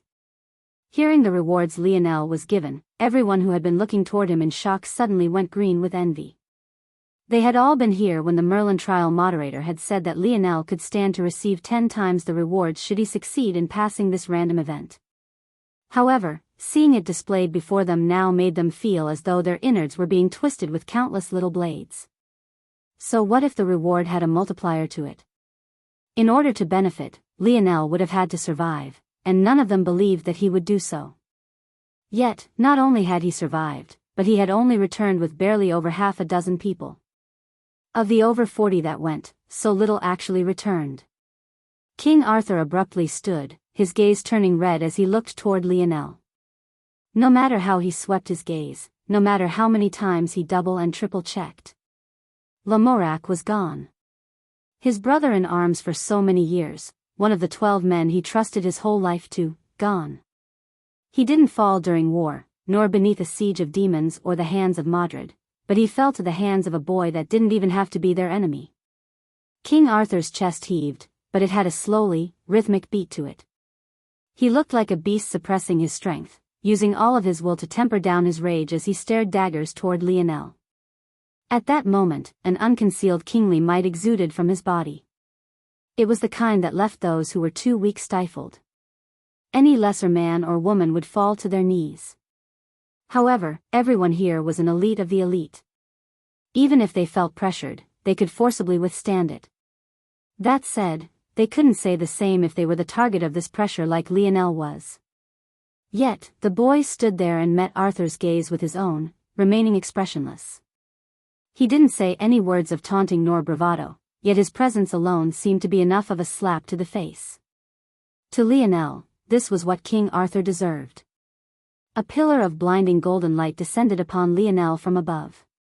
He couldn't bother to care for King Arthur's emotions anymore and could only focus on accepting this reward. Much like all his other rewards, this recovery reward had a 10 times multiplier as well. This singular reward was as good as receiving 10 perfect evaluation rewards, so Lionel would take full advantage. He circulated Merlin's meditation technique. With each rotation, he felt his force and soul force become more compact and sturdy. In the past, even when he sent his internal sight into his body to monitor his nodes, he would only see faint wisps of force. It couldn't be helped. His force nodes were measured in lengths of singular cells. The fact he could sense force at all was a testament to how talented his sensory abilities were. But now, Lionel could sense a heavy flow within his body. Though it wasn't as exaggerated as turning to liquid, what it did become was a thick fog. Lionel realized that this thickening not only increased the amount of force he had, but also made it easier to control. He no longer had to rely on a faint sense of where his force was and what it was doing. It was now as bright as day to him. In addition to helping him meditate, this reward was a great help toward healing his lingering injuries. Though Grand Heal was excellent, it hadn't been able to completely solve all of Lionel's troubles. In fact, if Lionel thought about it, it actually did much more for him than he thought it would. He could only chalk it up to his snowy star owl lineage factor. This aside, this reward helped him not have to worry about hidden injuries. And, as an added surprise, Lionel realized that the injury of his body followed by the thorough healing of it actually helped the herb essence within his body to fuse with him even better. He felt that he was already faintly reaching the peak of the standard stage and might even have another breakthrough soon. Just the standard stage alone was enough for Lionel to resist Lamorak's barrage for several minutes, and that was without activating his runes. He couldn't even imagine what would happen if he broke through again. Would it even be possible for anyone within the third dimension to hurt him at all? Just a little more, just a little more. Lionel had no idea that others were looking toward him with a bit of fear in their eyes. While he was completely focused on accepting his reward and compressing his force so that he would have enough assurance to form his 10th node, others were looking at him like some sort of monster. They could all tell that Lionel was in the process of compressing his internal strength, but that was exactly what made them shudder. To receive the reward was one thing, but to be able to accept it was an entirely different matter. Was this boy's body made of metal? However, Lionel didn't know about their worries, nor would he care even if he did know. Normally, it took decades of meditation to reach Lamorak's level, not only because meditation was slow, but because it took time for the body to acclimate to thicker force. However, Lionel didn't need this acclimation time. After all, he was a scion of the metal synergy lineage factor. A violent surge of wind kicked up around Lionel as he took a deep breath and opened his eyes. For a moment, his irises seemed to shine with a bright light before dimming back down to their usual pale green. Then, without sparing those watching him a glance, he used one of his special store tickets and disappeared. Since he could hide his purchases from them, why not? It might give him a small edge for a while. After all, there was no other archer even close to his level at the moment. When Lionel entered the special store, he was faced with an immediate dilemma. He had 100,000 skill points right now, 470,000 if he converted all of his slaughter points and 570,000 if he converted all of his star points as well. The question was whether he should buy the goddess necklace he was eyeing before or not.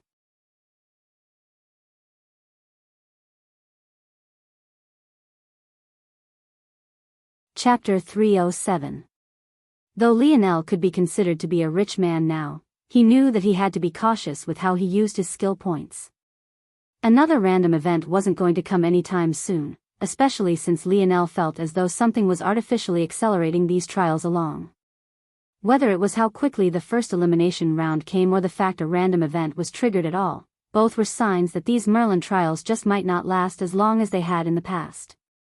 All of these treasures seemed blinding to the eye, but Lionel knew well that they were practically useless to him. After he left this zone, they would all disappear. So, wasting time on them was exactly that, a waste. The only value this necklace had to him was in his dream sculptability. But, if he used all of these skill points, Lionel knew he would be able to unlock at least 2 of the 4 seasons. That kind of boost to his strength couldn't be looked down upon at all. This seemed like a smarter choice, but Lionel hesitated again.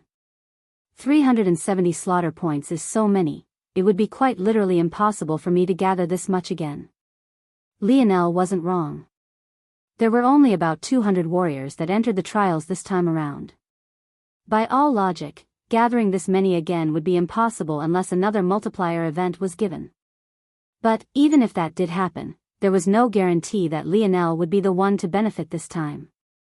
He had gotten lucky this time, but that didn't mean there would be a next time. Plus, there was also the fact that Lionel couldn't run from the fact he almost died. Had he not reached the standard stage and thanks to Merlin's recovery rewards, or had Lamorak not been a blunt weapon wielder, who knew how things might have turned out? It seemed smarter to just wait. What if the exchange rate for slaughter points increased again to 10,000 to 1? If that happened, Lionel could clear his whole skill tree with ease. Lionel took a deep breath. This choice was definitely a difficult one. Lionel looked down at the napping little mink in his arms. The little guy had gained a recovery reward through him, so his situation was much better than it had been in the past. After a while, Lionel made a decision. He converted 170 of his slaughter points into skill points. Then, a menacing cold suddenly swept around Lionel and through his bones. He felt as though his whole world had been cast into an endless white filled with nothing but a chilling bite. Lionel's gaze went blank for a moment. Artistic conception, these words were whispered into his mind. The universe was filled with all sorts of beautiful mysteries. The birth of a child, the budding of a flower, the rise of the sun. If one had to describe why each one of these was beautiful, it might be difficult to do. This sort of clear but difficult to grasp, comprehend, and describe beauty. This was artistic conception. When one listened to a musical score, the feelings that welled up in the heart, the emotions that preyed on our deepest desires, the lurking memories that surged up from our subconscious. This was artistic conception. This was where the strength of the universe cycles lay. Everyone could see the beauty in the seasons, but how many could capture them? How many could relay the beauty they saw to others? How many could make the 4 seasons their own? A thin layer of frost began to form around Lionel, coating his hair and his brows while even turning his lips a vague shade of blue. It was only after a long while that he awoke. But the look within his eyes seemed to have grown several levels deeper, as though there was unknown and unfathomable depths hidden within their pupils. So this is the 4 seasons realm, Lionel was shocked. It wasn't by the power, but because of just how much the 4 seasons realm reminded him of his dreamscape battle sense. It was a hard to describe feeling and even more difficult for Lionel to fully grasp. But, he felt like there was a thin, translucent line connecting the two that he couldn't quite put his finger on. In fact, He vaguely felt that his dreamscape battle sense was even a level more powerful. If others heard Lionel's thoughts, they would think he was a madman. But this was simply how he felt. Of course, Lionel still knew that his dreamscape battle sense was lacking in many aspects. For example, the efficiency was too low, almost like a written code that used up too much of a computer's memory. An elegant piece of code and a complex one could both execute the same task, but the former would always be faster and less strenuous. Lionel felt like he was in the same situation now. His dreamscape battle sense was an excellent technique, but the organization of his skills was lacking. Due to this, it took too much of his soul force to pick out the perfect technique to respond with, and as such, it drained him too quickly. In addition to this was just reliant artistic conception. Lionel was relying on the comprehensions of someone else right now, so how could this possibly represent the true strength of the Four Seasons realm? Plus, Lionel didn't necessarily feel like he had to choose one or the other. If his dreamscape battle sense and his universe cycle comprehension could be fused into one, just what kind of monster would he become? Lionel took a deep breath and left the special store.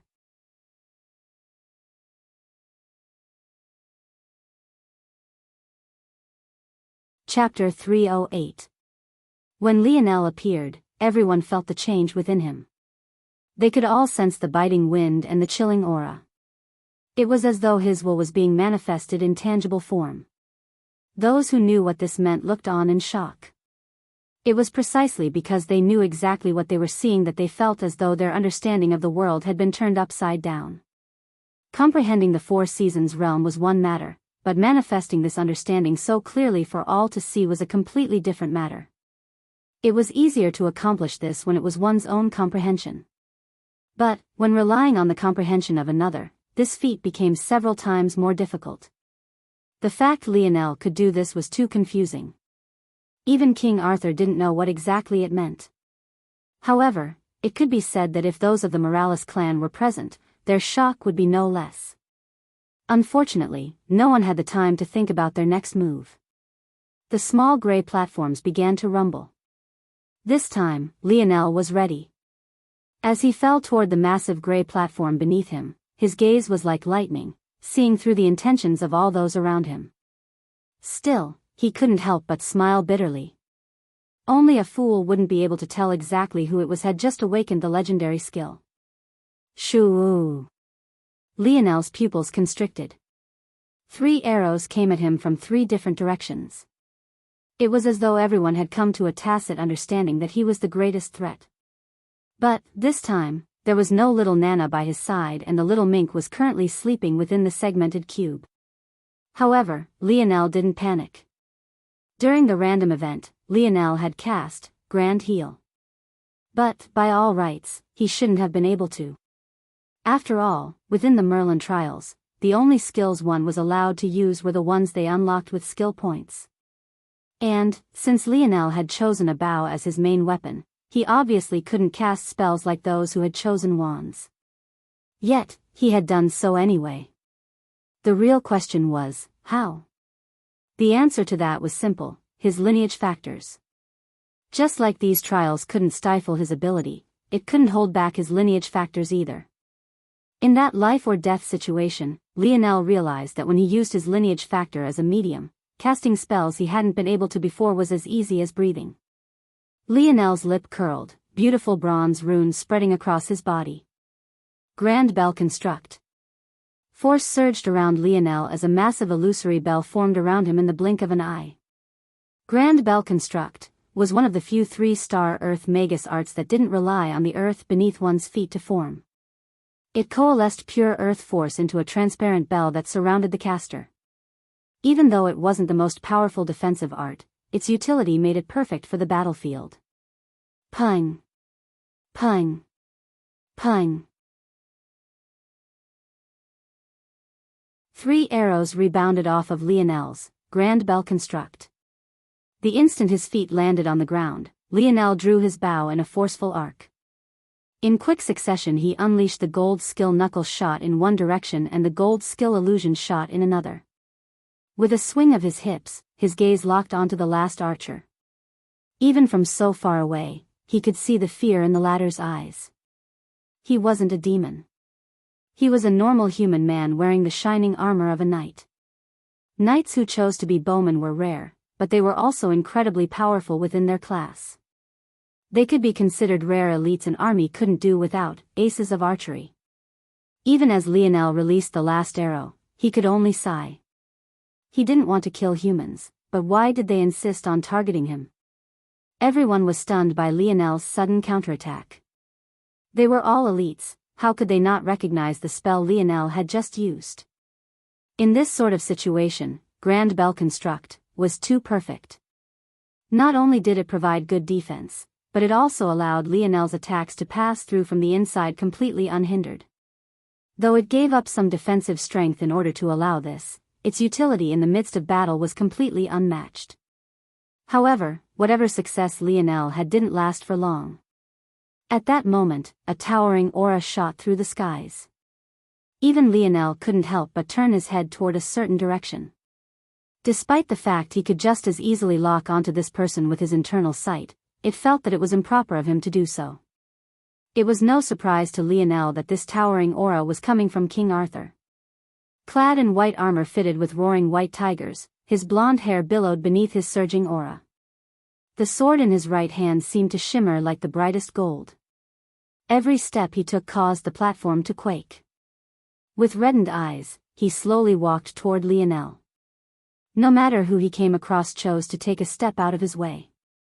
Not a single person seemed to want to get in his way at this very moment. The humans of Camelot looked toward Lionel with reddened eyes.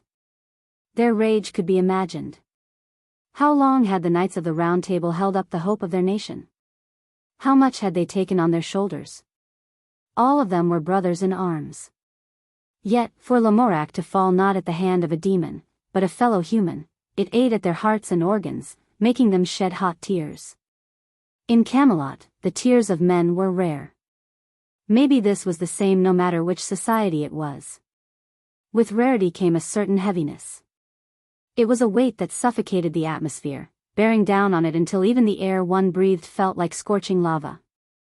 As a king, Arthur couldn't shed the tears he wanted to.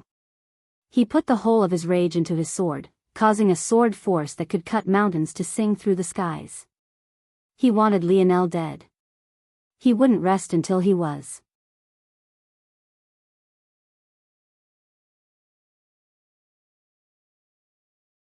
Chapter 309. Lionel calmly watched as Arthur built momentum, dispelling Grand Bell Construct. Since he wanted to fight, Lionel would fight. He felt no sadness nor any remorse. Lamorak deserved to die. Lionel took a step forward, his aura billowing upward, clashing with Arthur's. A surging violet aura stood above his head, fusing with his halo. In that moment, even King Arthur's felt stifled. In a corner of the platform, Modred watched on with twinkling eyes. Despite the fact her father was so enraged, she didn't seem to feel any sort of particular way about it. She watched on like any other normal spectator. In truth, she was the most curious about Lionel. It seemed that her favorite lover in recent months actually seemed to have quite some history with this boy. But, she still couldn't understand how they were related. Though Monet tried to hide it, it was pretty obvious to Modred. This was especially so after that big Buddha character didn't come back from the random event. Modred smiled. The contrast of her cherry lips to her pale features was especially striking. It seems you all have forgotten about me. Her voice was especially sweet, but it was barbed with the thorns of a rose. She raised her wand, her slender fingers wrapping around it. Darling Monet, protect me. Monet nodded, brandishing her fire-coated whip. King Arthur's expression changed. You dare? Modred smiled as though she hadn't heard a thing, a violent dark energy surging around her. She needed slaughter points. Why would she wait around for a stupid battle of manly pride to finish? Since King Arthur wasn't paying attention to her anymore, this was the perfect chance for her to act. Modred tapped forward with her wand. At that instant, the sphere of blackness around her shot outward like the spikes of a porcupine. Agonizing screams sounded as several warriors were torn apart. In the blink of an eye, half a dozen had fallen and over a dozen more were varying degrees of injured. King Arthur's face flushed red with rage, veins bulging out from his handsome face. Without a choice, he charged back toward Mordred. If he didn't hold her back, there was no one else who could. Even the 5 remaining knights of the Round Table he had come with could only be toyed around with by her. Only Lamorak and Lancelot could last a few rounds with her, but he had frozen Lancelot out and Lamorak was dead. Unfortunately for King Arthur, there was still Monet. And since Monet had acted, Violet Rain, who had maintained a low profile all this time, could only act as well. Monet's whip seemed to cover the skies. Even from over 20 meters away, she kept King Arthur at bay under the support of Violet Rain. She's this powerful. Lionel's expression changed. He suddenly realized that Monet was no weaker than Lamorak. Most of Lamorak's strength came from his compressed force. Obviously, Monet hadn't compressed her own force as much as Lamorak had. But her ability more than made up for it.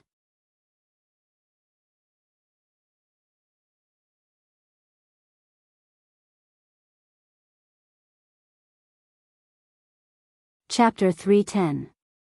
Lionel felt his vision blur. When it cleared again, he was shocked to find that he was a bird in the skies. The suddenness caught him off guard, causing him to almost plummet from the clouds entirely. After he regained his bearings and figured out how his wings seemed to work, Lionel soon realized that his eyes seemed capable of peering through everything.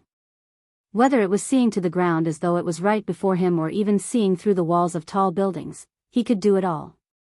In fact, he realized that if he focused, he could even filter out noise and focus on individual conversations. This must be the 4th trial. But what am I supposed to do? All of the trials up to this point had been related to battle. Lionel had been entirely prepared for another long drawn-out battle. He never expected to be thrusted into a place like this. Still, Lionel realized that he had to remain calm. To this point, the only trial the voice of the Merlin trials actually explained was the random event. Outside of this, everything else was figured out by the contestants themselves. As much as this was a trial of brawn, it was also one that tested one's observational abilities. Thinking to this point, Lionel began to focus on the task at hand. The first thing he realized after a long while was that the city he was restricted to flying above was definitely Camelot. Normally, it wouldn't take him so long to realize something like this. The reason it did this time around was because of 2 factors. For one, he wasn't used to seeing Camelot from such a vantage point. And secondly, this Camelot wasn't exactly like the one he had come to know. From Lionel's observations, he believed that this Camelot was displaced through time. It was either a version of the kingdom from the past or from the future. Judging by the overall smaller scope, Lionel concluded that this was more likely a Camelot of the past, probably a few decades younger than the Camelot he had come to know. Why would this trial send me to Camelot's past? Lionel's heart was a bit perturbed. He still remembered the trial he had to complete. His main trial was to save King Arthur. His 2 side quests were to kill Mordred and resolve the love triangle. And, finally, the hidden quest was to make Camelot a part of true history. At this point, with how difficult everything had become, Lionel had resigned himself to not perfectly clearing this zone. As long as he saved King Arthur, he would be able to leave here alive. However, recently, Lionel realized a problem with that line of thinking. This was an SS grade zone. This meant that the reward for clearing the main quest was a Tier 8 black treasure. However, he needed a Tier 9 black treasure in order to exchange for a ticket to another world. This realization frustrated Lionel. In order to get a reward a tier above the difficulty of the zone, he needed to complete the harder of the 2 side quests. But, with his current relationship with King Arthur, how the hell was he supposed to help fix his marriage? Was that a joke? This ultimately left Lionel with only one choice. Even if he failed both side quests, he needed to find a way to complete the hidden quest. Only then would he be able to exchange for what he needed. Of course, since this zone had a 12-person entry limit, it was still possible for Lionel to exchange 5 Tier 8 rewards for 1 Tier 9 reward. However, Lionel didn't want to put his hope into this. There were still Monet, Violet Rain and little Nana who remained alive. This meant that the rewards would be split between the four of them. In that case, even if they managed to clear the main quest, Lionel would only have 3 Tier 8 rewards, which wouldn't be enough. Of course, he thought of killing Monet and Violet Rain, but he chose against doing so. Though he had no love lost between himself and Monet, Violet Rain had never acted against him. Even if he considered the matters of the tournament, those were just minor inconveniences. She never harmed his life. He would never cross his own bottom line just for the sake of a reward. And, even if he killed Monet alone, that would only give him 4 rewards to exchange. He would still fall short, so there was no need to risk himself to kill such a powerful woman. There was another matter that Lionel had been reluctant to think about. If he didn't get the ticket to Terrain, he would be in mortal danger after he left this zone. How could the Slayer Legion possibly let him off so easily? So why was Lionel thinking about all of this now? Other than the fact it was related to his life and death? It was precisely because the oddity of this trial was the first chance he saw that just might be related to his hidden quest. If he was lucky, it might even let him understand how to fix King Arthur's marriage without the need to befriend the man. Lionel realized that this trial was his chance. His gaze sharpened as he focused his everything on finding the clues he needed. Lionel's hawk eyes lit up. When observing such a large area, it was difficult to tell what was important to pay attention to. Lionel had listened in on way too many useless conversations about the weather or stumbled into some not-so-wholesome displays of affection. However, he realized that there would always be clues that pointed him toward particular main events. For example, he stumbled onto many conversations about the exploits of Lancelot. It turned out that he recently killed the Demon Emperor. Lionel wasn't sure who this Demon Emperor was, but in all likelihood, he was the leader of the demons before Madrid. Another hot topic he stumbled into was information about the recent closure of the Merlin trials. It appeared that Lancelot, Queen Guinevere and King Arthur were the ones who gained the most. From this, Lionel understood that this was at least 4 to 5 decades ago. The last opening of the Merlin trials was 50 or so years ago, so for it to still be such a hot topic, Lionel was sure that it ended quite recently. Still, there was one event that was spoken the most about. It overshadowed all others. The Queen was giving birth. However, there was a problem with this information that made Lionel raise an eyebrow. Leonis was in his 20s, not much older than Lionel himself. If not for this, he'd be much more powerful and would have been allowed by his father to participate. So who was the Queen giving birth to over 4 decades ago?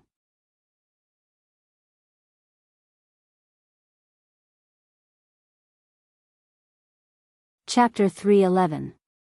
Lionel realized that this birth must be the main event of this world. So, he focused in on the castle. Lionel was shocked to find that the instant he did, time accelerated around him.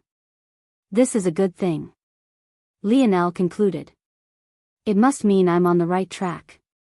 Though time accelerated, Lionel caught everything that occurred. Everything unrelated to the birth was cut out, but Lionel was able to capture everything about the birth itself. He saw the happiness of the king and queen. He saw the difficulty of the birth. He saw how Queen Guinevere almost lost her life giving birth to this child. And he finally saw the child being born, a beautiful little baby with large black eyes. Unfortunately, this baby was sickly. She had overly pale skin and a feeble breath. She would often nap for long portions of the day, only letting the world see her large, blinking eyes for a few minutes a day. Arthur and Guinevere were devastated. As the most powerful pair of mother and father in the land, how could they not pour their everything into the health of their baby girl? At that time, after exhausting all their options, they turned their attention to the budding religion of the land, led by a pope who was rumored to be even more talented than King Arthur himself in the light element. Pope Margrave, please do your best. Queen Guinevere held the little baby girl in her arms. By now, the little girl was already 2 years old, yet her development was severely stunted. Despite already having grown to the age of a toddler, she had yet to be capable of walking on her own, and her size alone made it seem as though she was still a newborn. This left the two new parents completely heartbroken. They didn't understand what they had done wrong. Even when their little girl had been in the womb, they had traveled far and wide to find treatments to take care of her. Guinevere had been fed the best tonics and given the best medicines for all 9 months. They hadn't missed a day of nurturing their child. Yet, their little girl had come out like this. How could they not be heartbroken? Pope Margrave looked just as handsome as he always did, but a hint of immaturity marred the momentum of his dignity. He smiled lightly toward the two parents and spoke. I am of course willing to do my best. I only hope that the royal family will protect the church. We only hope to spread our beliefs to the people. King Arthur's expression slightly hardened. His kingdom was just budding. Though religion could help to stabilize the people, it could also serve as an adverse variable. The faith of the common people was a hard thing to overcome. If it was weaponized, the consequences could be imagined. However, when Arthur looked toward the tear-stricken face of his wife and his frail child, his heart wavered. You have this king's word. Arthur spoke resolutely. Pope Margrave smiled and nodded, taking the little girl into his arm. Lionel watched the next sequence of events with shock. Arthur and Guinevere believed that their little girl was being treated with light elemental magic, but this wasn't the case at all. When he had left the eye of the family, Pope Margrave brought the little baby girl to a quiet room. Twisted world. Lionel watched as a surge of darkness shot up around Margrave.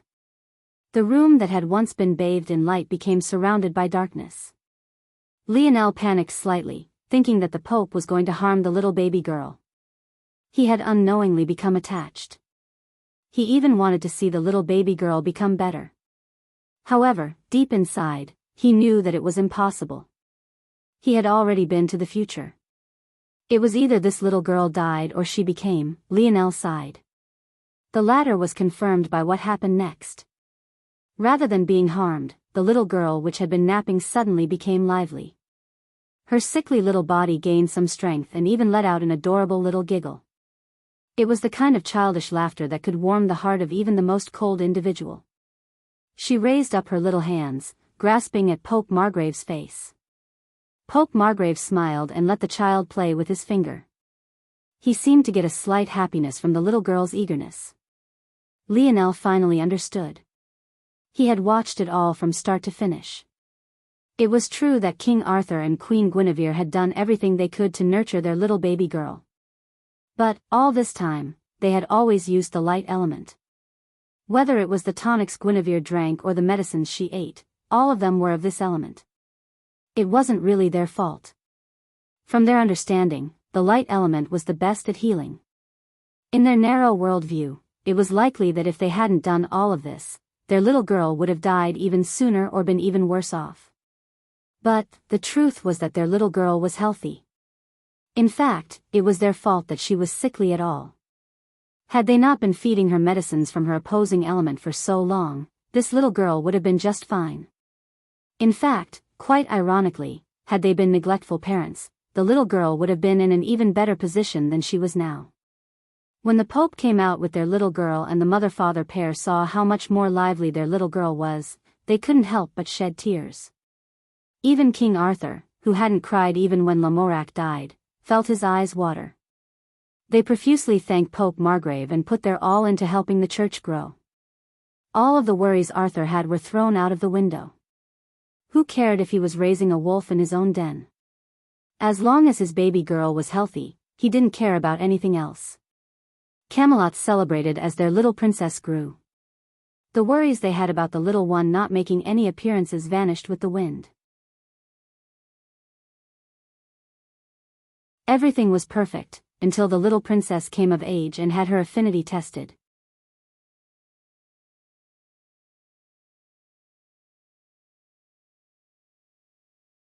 Chapter 3:12. The idea of someone standing against the world seemed like something great and valiant to do. Just thinking about it made one's blood boil. There were maybe few other things that could elicit a person's pride than this. However, what if the person tasked with such a thing was just a little girl of barely 10 years old? What if she was subject to the silence of all the most powerful men and women of a kingdom, all of whom were staring down toward her with varying expressions: shock, apprehension, disgust? The little princess stood in a flowing white dress, her innocent face still smiling as she placed her little hands on a crystal 3 times the size of her body. Her large black eyes sparkled as she watched the flowing black lights. It all looked particularly beautiful to her. She didn't seem to notice the reaction of those around her. She was simply ignorant to them. Her mind was still a blank slate.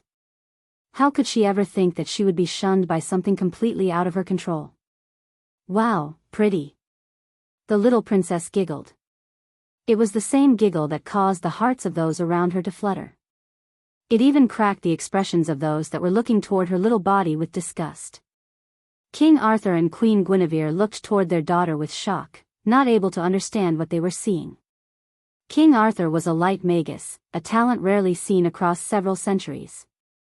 Queen Guinevere was a water magus. She too was a rare talent and even awakened a variant affinity that tended toward ice. How the daughter that was the product of their union could possibly be a dark magus was completely unknown to them. Was this what they called fate? Tears fell down Guinevere's delicate features as she kneeled down and hugged her daughter, who was still ignorant to how her life had just changed. As for King Arthur, he didn't know how to react. His first instinct was guilt. It was he who insisted on making their daughter's affinity ceremony a public event. He thought that this would be a great opportunity to affirm the standing of their royal family. Though he hadn't known his daughter's affinity, he was certain that she was very talented. Ever since Pope Margrave began to heal her, she displayed an intelligence and wit far beyond her age. There had never been a doubt in Arthur's mind. Maybe somewhat ironically, he had been correct. Those halos of light and those cracks spreading across the crystal's face made it all very obvious. Not only was his daughter a child, she was a monster even amongst childs. But the reality of it was cruel. "Mommy? Why are you crying?" The little princess blinked, unable to understand what was happening. It was only then that she took her eyes off the pretty lights and saw the eyes everyone used to look at her. Seeing the array of emotions, her little heart trembled. Even if she was mostly ignorant of the ways of the world, she was still an intelligent little girl.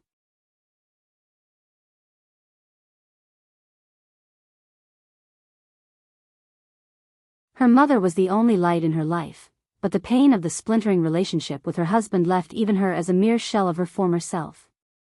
It could only be said that the little girl was alone.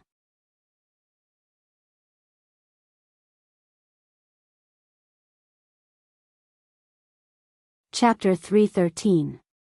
Lionel watched the life of this little princess until the day she chose to leave the kingdom. With her father estranged and her mother unable to provide the same warmth she once had, the one to ultimately suffer the most was a young girl who knew nothing of the world but the same coldness. At that moment, Lionel felt his world swim once again. When his gaze cleared, he found himself floating within a cocoon, facing a young woman that was in the same position.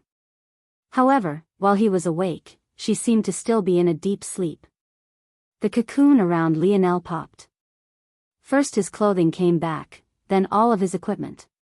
Even the bow weighed heavily in Lionel's hand. By now, Lionel had gained a faint understanding of the trial. He was meant to understand and empathize with his opponent. The faster he did so, the faster he would awaken and the greater advantage he would gain. If he wanted to win, all he had to do was put an arrow through Madrid's head. She couldn't resist him even if she wanted to. She was clearly still immersed in what he assumed were memories of his life. Lionel sighed. What a cruel trial. Lionel didn't particularly understand what the point of this trial was. Did Merlin want to show him that the people he killed to gain the rewards he had were people too? Did Merlin want him to understand his enemy before he killed him? Was there another purpose Lionel had yet to think of? Lionel knew that killing Madrid now would be too beneficial to him.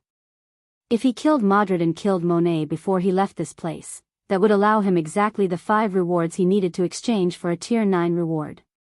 Lionel sighed again, closing his eyes. He didn't even need to think about it, he knew that he couldn't do it. He wasn't naive enough to believe that Madrid was a good person just because she had a tragic backstory. No matter how understanding he was, it was still clear and obvious to him that her actions in the past several decades had definitely caused a lot of pain to a lot of people. Though Madrid looked like a young woman, she was definitely over 40 years old. Even if he saw the reflection of that little girl within her, Lionel knew that she was no longer than innocent little girl and shouldn't be treated as such. Still, Lionel had his own bottom line. So, he waited. Seconds turned to minutes, then hours, and even days. Lionel knew that Madrid's challenge was comparatively more difficult than his own. Lionel's childhood was on Earth, which had a population of billions. Just finding his storyline would be difficult, let alone coming to understand his world. Merlin had definitely not accounted for this possibility in his trials. Lionel wasn't from their world, so how could it not be far more difficult? Plus, Lionel's ability was especially suited to taking in and organizing information. This sort of trial where he was required to filter out the unnecessary and focus in on the important was practically created for him. It wasn't until an entire week later that Madrid's lashes finally fluttered. She slowly opened her eyes, the cocoon she was in breaking to reveal her defined body, which was quickly wrapped up in a long, flowing black dress. Her gaze flashed with a hint of surprise when she saw Lionel calmly meditating before her. He hadn't opened his eyes even after she awoke, but Madrid could tell that he was already on high alert. After a moment, she came to understand what must have happened. After all, she could draw the same conclusions Lionel could. You know, boy, having sympathy for an enemy is as good as asking for death. Madrid spoke lightly. Her tone didn't carry any gratefulness, nor was it laced with any of the relief one should have upon escaping death by the hair of their teeth. It was obvious to any semi-intelligent individual that Lionel had shown mercy. But Madrid's disregard for her own life was even more surprising.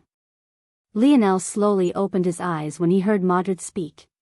Some people would call me quite foolish, yes. Some? Madrid asked with an enchanting smile. I think even the few that would do as you did would still call it foolish. Lionel looked toward Madrid for a long while, seemingly trying to see through her. Finally, he stood, brandishing his bow. Shall we fight? Why so soon? Madrid asked lightly. I'm very curious about the world you are from. Just what sort of place is it? Lionel didn't know how to respond to this. Was he supposed to tell Madrid that the pain she suffered as a child was just a fanciful story woven by writers? Would anyone be able to accept that about their lives? If things go well, then you'll get to experience it for yourself. Lionel finally said. Lionel had deliberated over this answer for a long while. He didn't think that there was anything particularly important about his choice of words, he just didn't know how to explain himself, so this was all he could say. However, what he could have never expected was for the whole of the trial grounds to suddenly tremble fiercely the moment he spoke the last of his sentence. Lionel's expression changed. He shot a glance over to Madrid, but he found that she was just as confused as he was. It was clear that she also had no idea what was going on. Without a choice, Lionel pulled out the dictionary. He had to know if the situation had changed. What's happening? Ping, replying to Seed, hidden quest has been completed. The world of Camelot is integrating with Earth's fold of reality. Lionel stood frozen. What? How could something like this happen? Out of all the possibilities, out of all the thoughts he had, out of all the ways he thought things could go, this was the absolute very last thing he had even considered. The world continued to rumble as Lionel clutched his bow. He really had no idea what would happen next.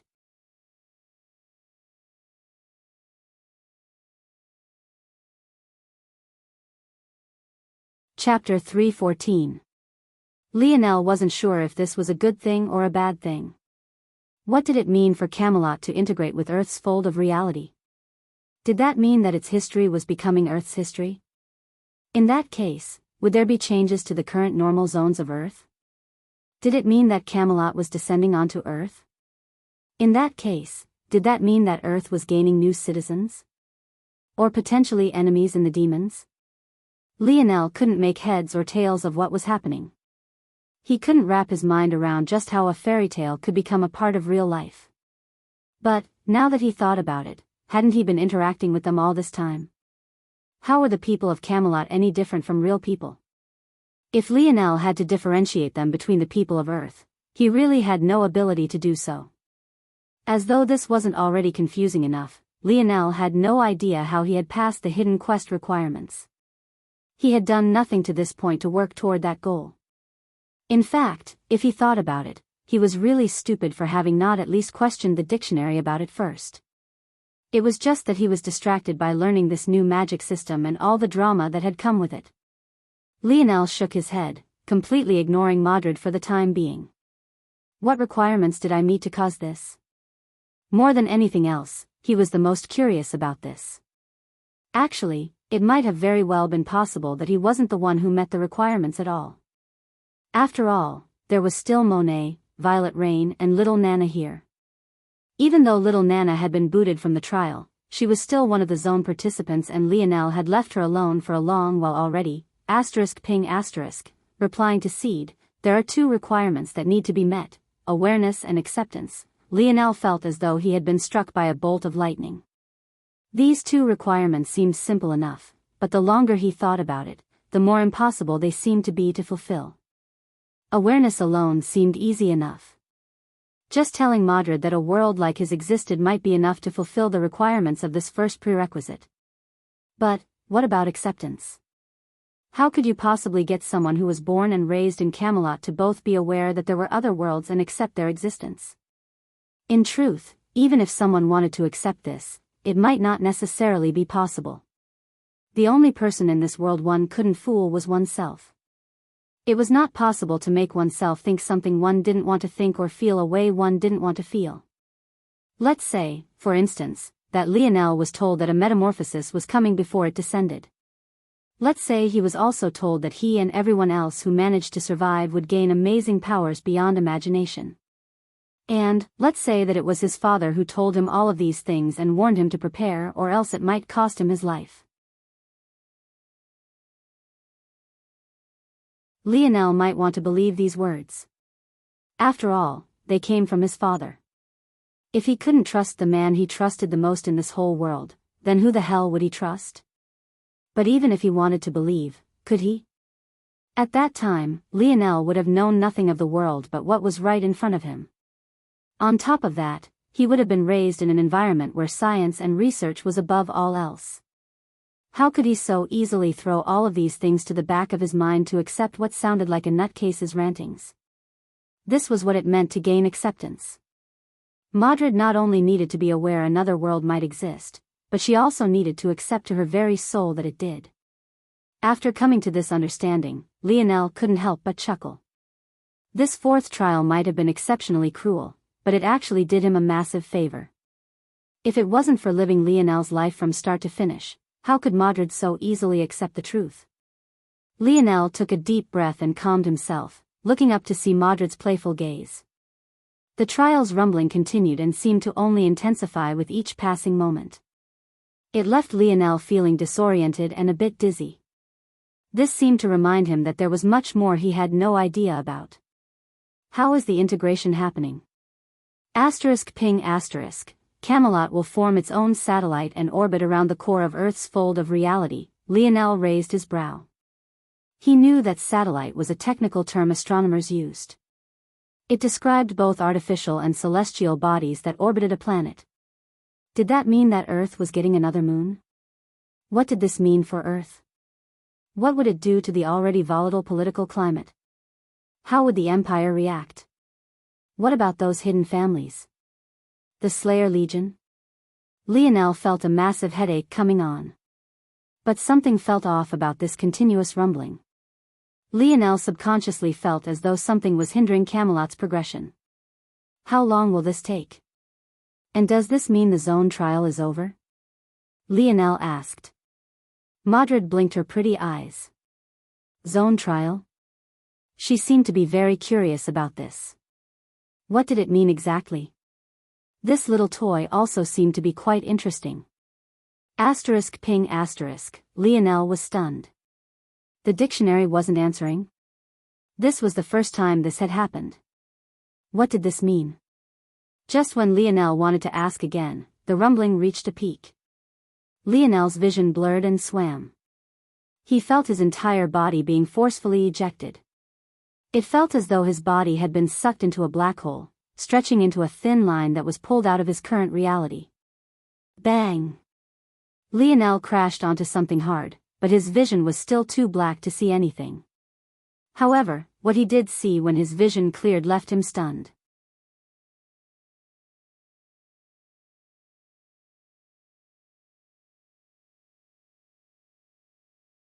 Chapter 3:15. Lionel had crashed into a ground of gray, cracked land. There seemed to be no vegetation anywhere around except for some sporadic weeds that seemed painted with an ink black. This place was actually the no man's land between Camelot and the Demon Empire. Lionel's first reaction was as expected. How could he not be infuriated? He had been that close to being able to afford to comprehend the complete Four Seasons realm.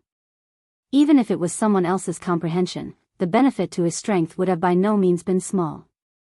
Yet, now that he had been ejected from the trial, it was all over. However, Lionel didn't have the luxury to dwell on this because what he saw next took up all the head space he had. He felt like his breath had been completely sucked away. Was this what the apocalypse looked like? Right where the entrance to the trials had been there was a massive sinkhole. It seemed to extend to infinity, having unfathomable depths. If this was all there was, it would be enough to panic. Yet, the sinkhole seemed to be connected to the skies by an invisible pillar of energy. The rumbling, black clouds above formed a large eye of the storm above, swirling and forming a massive cyclone. The sight of large masses of cumulonimbus clouds moving along with flickering lightning and heavily falling rain made it feel as though each clap of thunder was crashing against one's heart. This alone would have been enough of a shocking scene to put anyone in awe. However, when Lionel activated his internal sight to its fullest degree, he realized that this place that looked as though a mighty god had struck down with his spear from above wasn't so simple at all. He could sense endless fragments of countless laws. Each of them formed whole or partial force arts representing a different strength. It was so faint that most of it was invisible even to those who had already awakened their internal strength. Lionel took a deep breath and closed his eyes. When they snapped open once again, the faint image of a majestic bird loomed over his shoulder. No, it was less accurate to say that it was a bird, but rather a bird's gaze. Two pairs of wisdom-filled eyes hung above Lionel while the faint outline of its avian body was hardly detectable. The instant Lionel activated his wisdom branch lineage factor in full force, the world before him seemed to explode into one filled with stars and flashing lights. Those vague outline of force arts were all reflected in his mind, flickering with a beautiful mystery. Lionel had never used the wisdom branch of his snowy star owl lineage factor like this. There was never a need to, using it passively was enough. But, he had never expected that there would actually come a day that he would need it. Or rather, he hadn't expected that day to come so soon. There's a chance. Lionel was certain that these laws were the ones that represented the Merlin trial grounds.